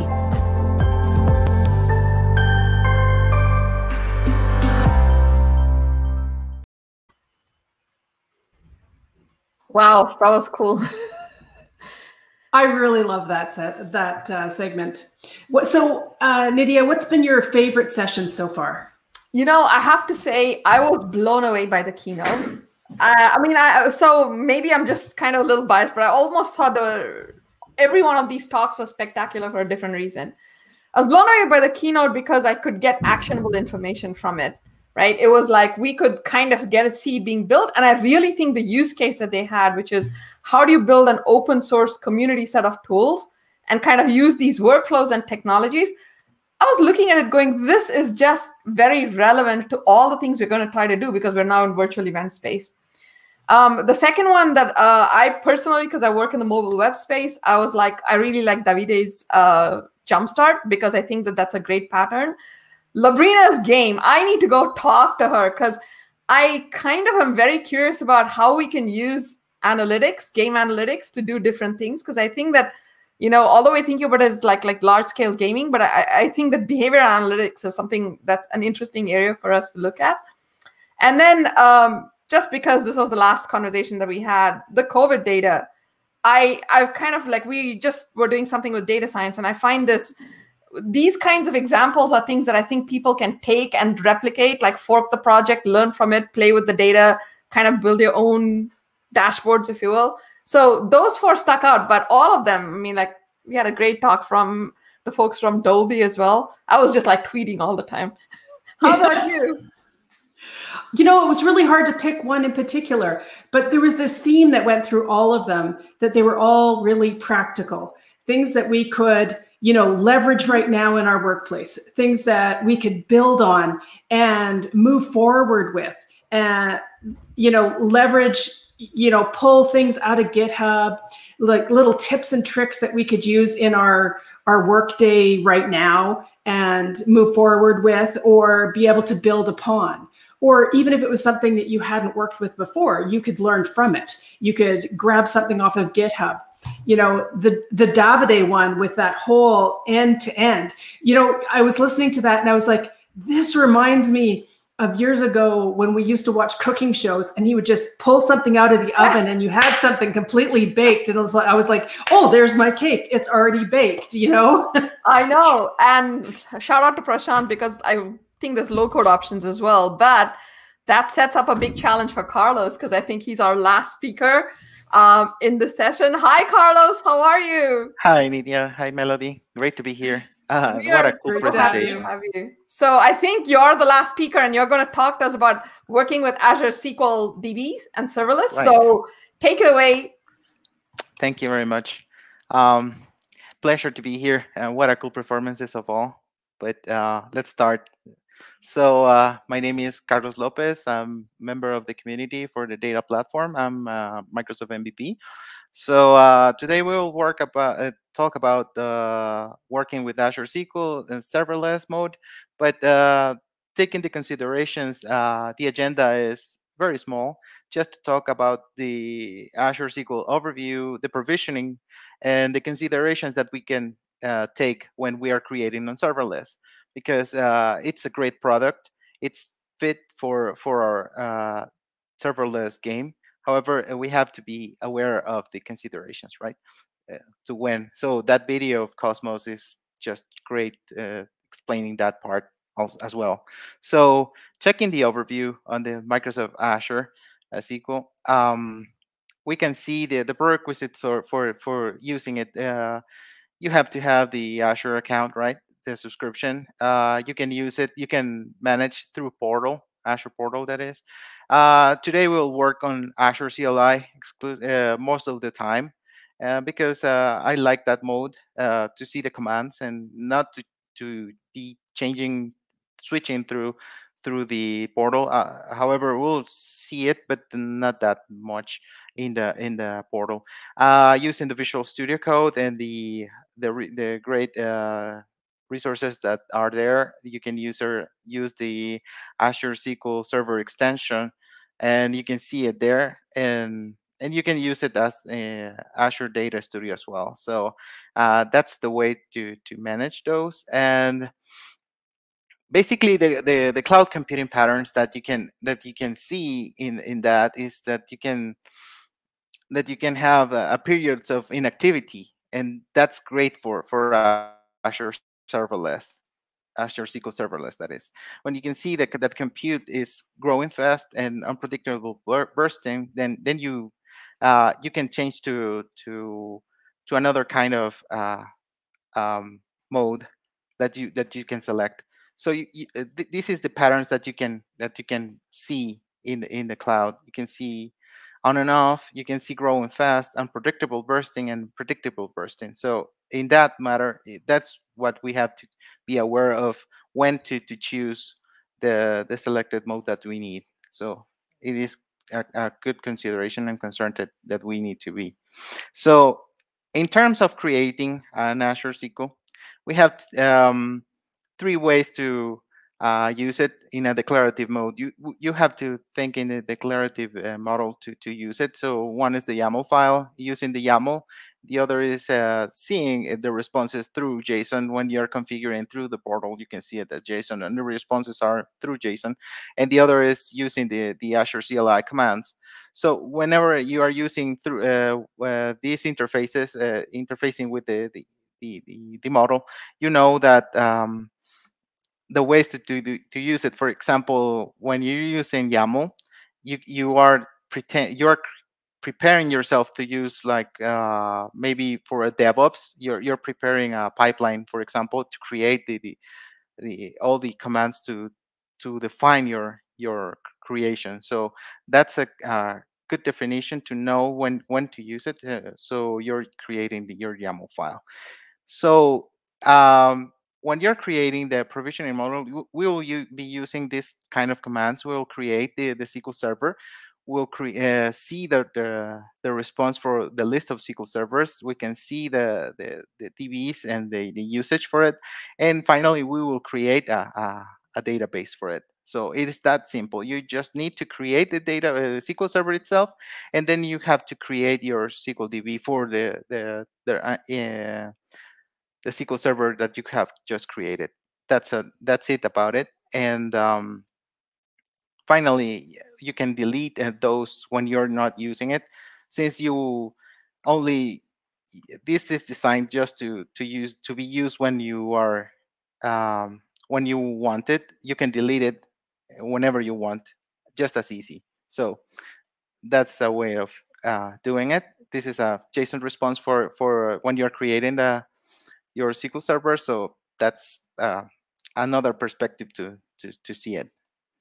So when you're creating your SQL database, you have 4 models. You have serverless, you have provisioned, you have hyperscale, and managed instance. That's the way that you can work in your Azure SQL environment.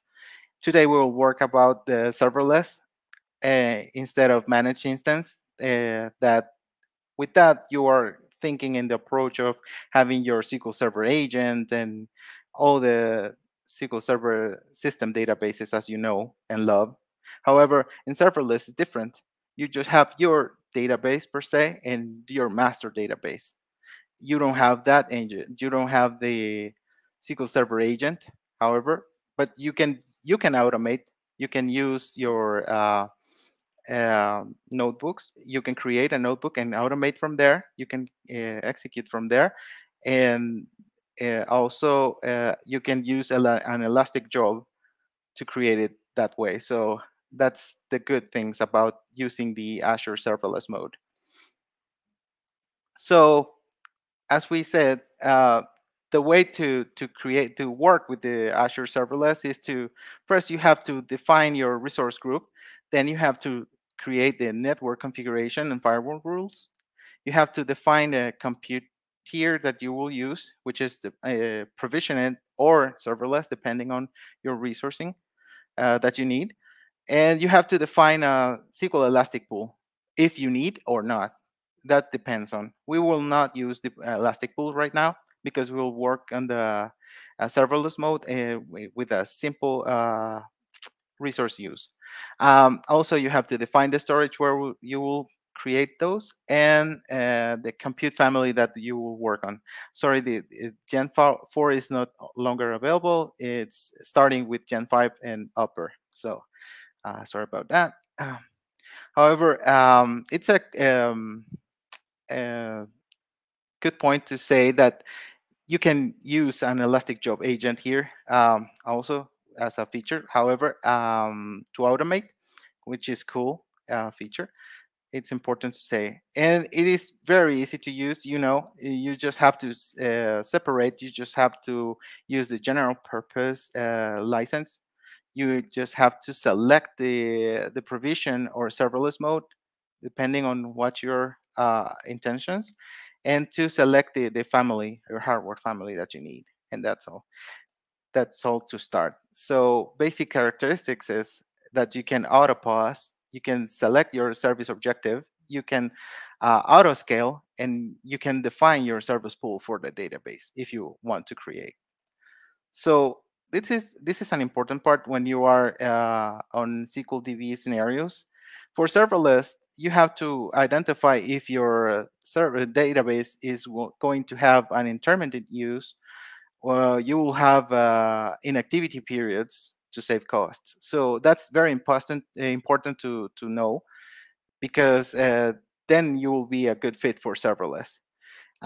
This database is designed to scale up during time, and it is perfect when you are creating a new application database whose resources are not predictable to estimate, because you don't know yet. It is a new unfamiliar database that you are building through your development. So in that case, serverless is a great way to save costs, to know what you're expecting, to getting to know what you're expecting it for scale up. So that's good. For provisioned, it's a database with a predict long-term use. You know this database, and so you have to have predefined resources. So it is a considerably business important database. So in that case, you can use a hyperscale or business critical services depending on the service tier that you want to scale up. Think of if you are on serverless and you are going to you have this database matured in a level that you want to convert in a productive level. So that's your case.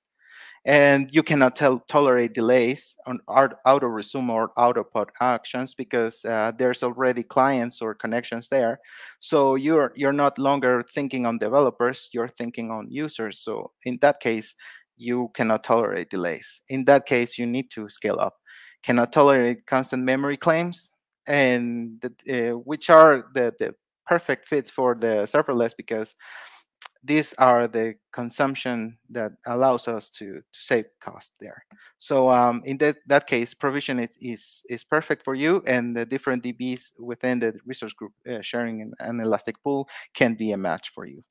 So in that considerations, you only pay what you consume. So basically, you are working on a general purpose license.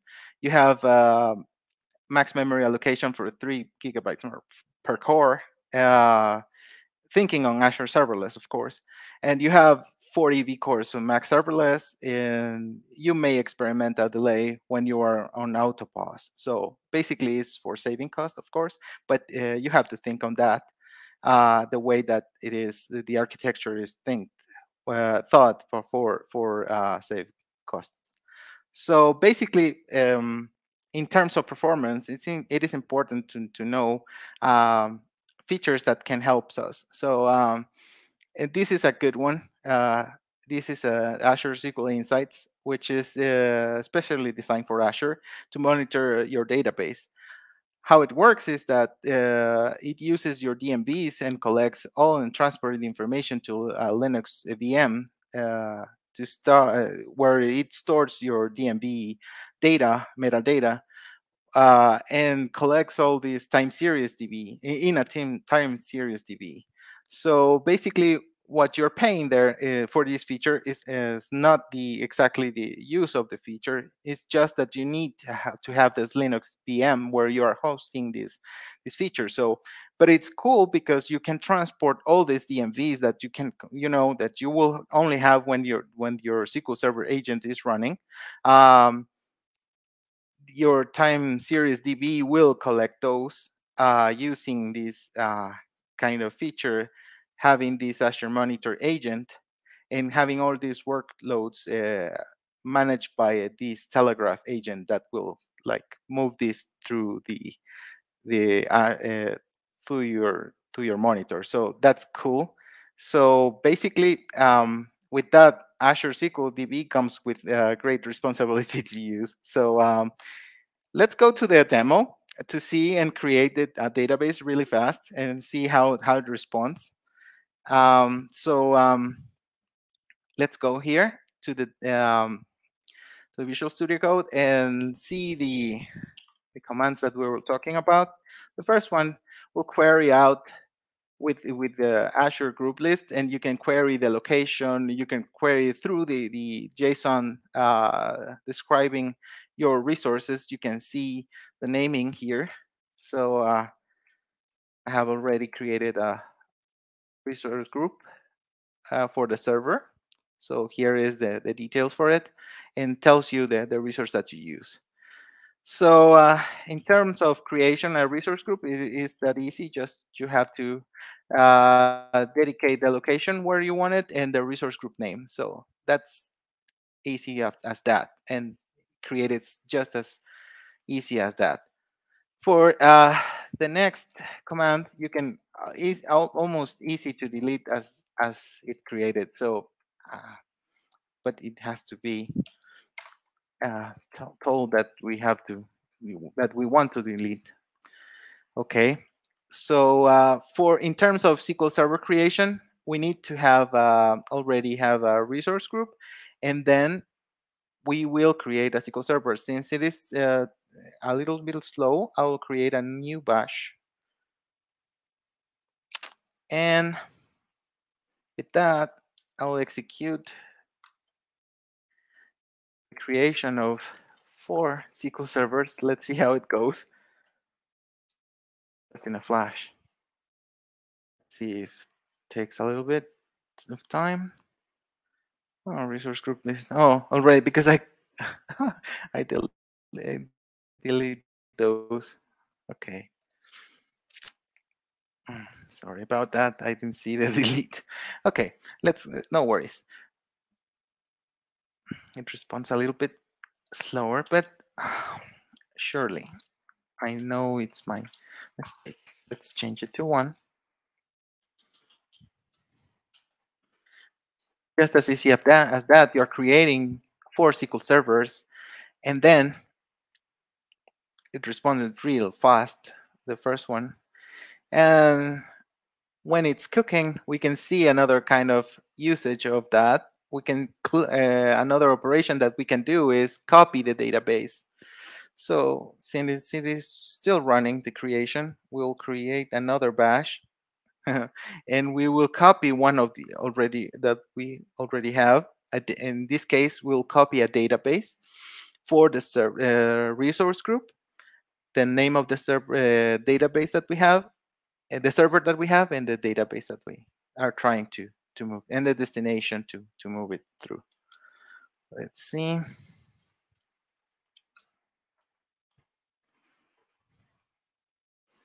Just as simple as that. Oh, sorry. Sierra was not on the details. I wonder if I already killed that. So sorry for that. Still completing the SQL Server creation. So we'll move to another example. Still not seeing why it's not finding. I think that it is because the name is different. That is why you don't have to change your code in the middle of the test. Okay, let's try to create a SQL database now that we have tested the creation of a SQL Server. Just as easy as that. We just select the family that we want, the minimum capacity, the compute model, which is serverless. We'll set the auto pause to delay to 60 minutes, service objective to be basic,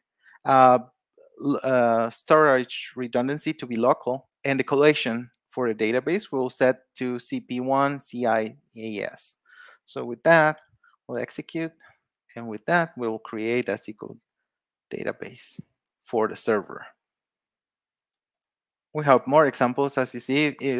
Think of this example is just to figure out if you want to create tons of database and automate. So in that case, you need a way to do it. So Azure CLI is just good for that, creating databases, just as simple as that. And this is the example. So let's move to, now that we have seen how to provision using the Azure CLI, let's move to see the Azure SQL, to move to the connection to the database. So with that, we can use the SQL Server connections, declare, configure the resource that we already had, and set the test. So right now I'll move to my demo over here. And as well as we do it on SQL Server on-prem, we can see the DMBs. We can see this is just an example that we can see the same DMBs that we can see on SQL Server. I'm sorry, it was on other view. So this test is just to show you that you can query to see the DMVs there. You can see the results that the memory clerks use, the objects, the object locks. You can see the virtual use and the memories, as well as we always do. We can see the resources using the same DMVs that we always have used in the past. Resource stats, sorry, I forgot to. You can see the average and maximums, the logical writes, memory utilization, the weights of the database. We can see the performance, the max job operations that already comes configured in the SQL Server.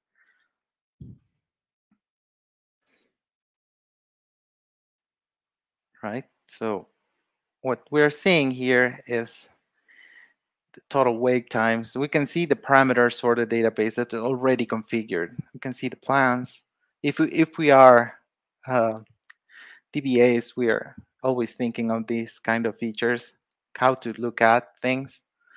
And the other way is how to create databases in T-SQL mode. You can do it. So for that, I created a script just to tell that we can execute this command as T-SQL as always, and we'll create, just as that, we'll create a database for itself in Azure SQL mode. You can see the SLOs, change the service objective if you're trying to move, switch up and scale up. You're trying to upgrade your database. So basically, that's what you can do. You can alter it through command. Server change it to service objective. I have put it a little bit of code here to show the. If you're on standard, you can move to premium and select which one you want to select. So maybe you can put here another value like S1 or S2. And with that, oh, sorry. Your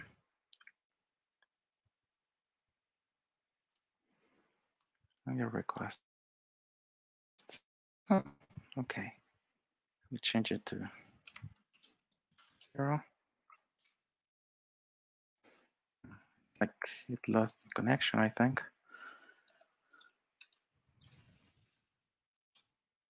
See the elastic pool here.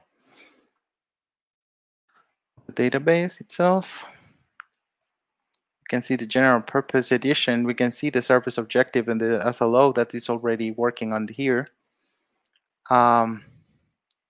So basically, this is the kind of operations that you can do when you alter your database through your T-SQL command, connecting to a Azure SQL database and switching to another. So that's another way to do it if you are connecting through the engine database.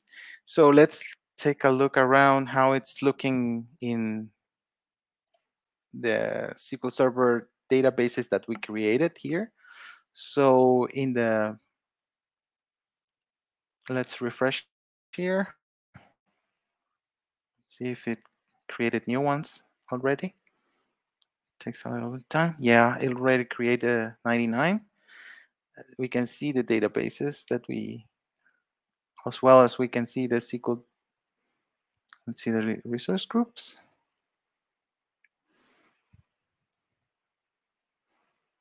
CR01.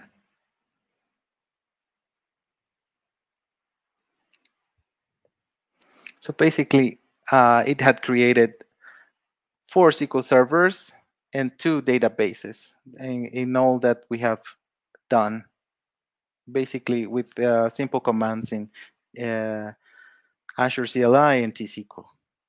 So this is cool another way to handle SQL Server instead of Management Studio, which is the traditional way to manage. This is more centralized for me to handle, so it is good. I don't know how are we going with time. We already I think we're going to kind of be wrapping pretty shortly, but I do remember you told me you taped this talk the talk before, so I'm hoping we can share the link with people, and this has been super interesting. There are some questions. Would you be able to go on the chat and answer them, Carlos? Sure, of course I'll be on the chat.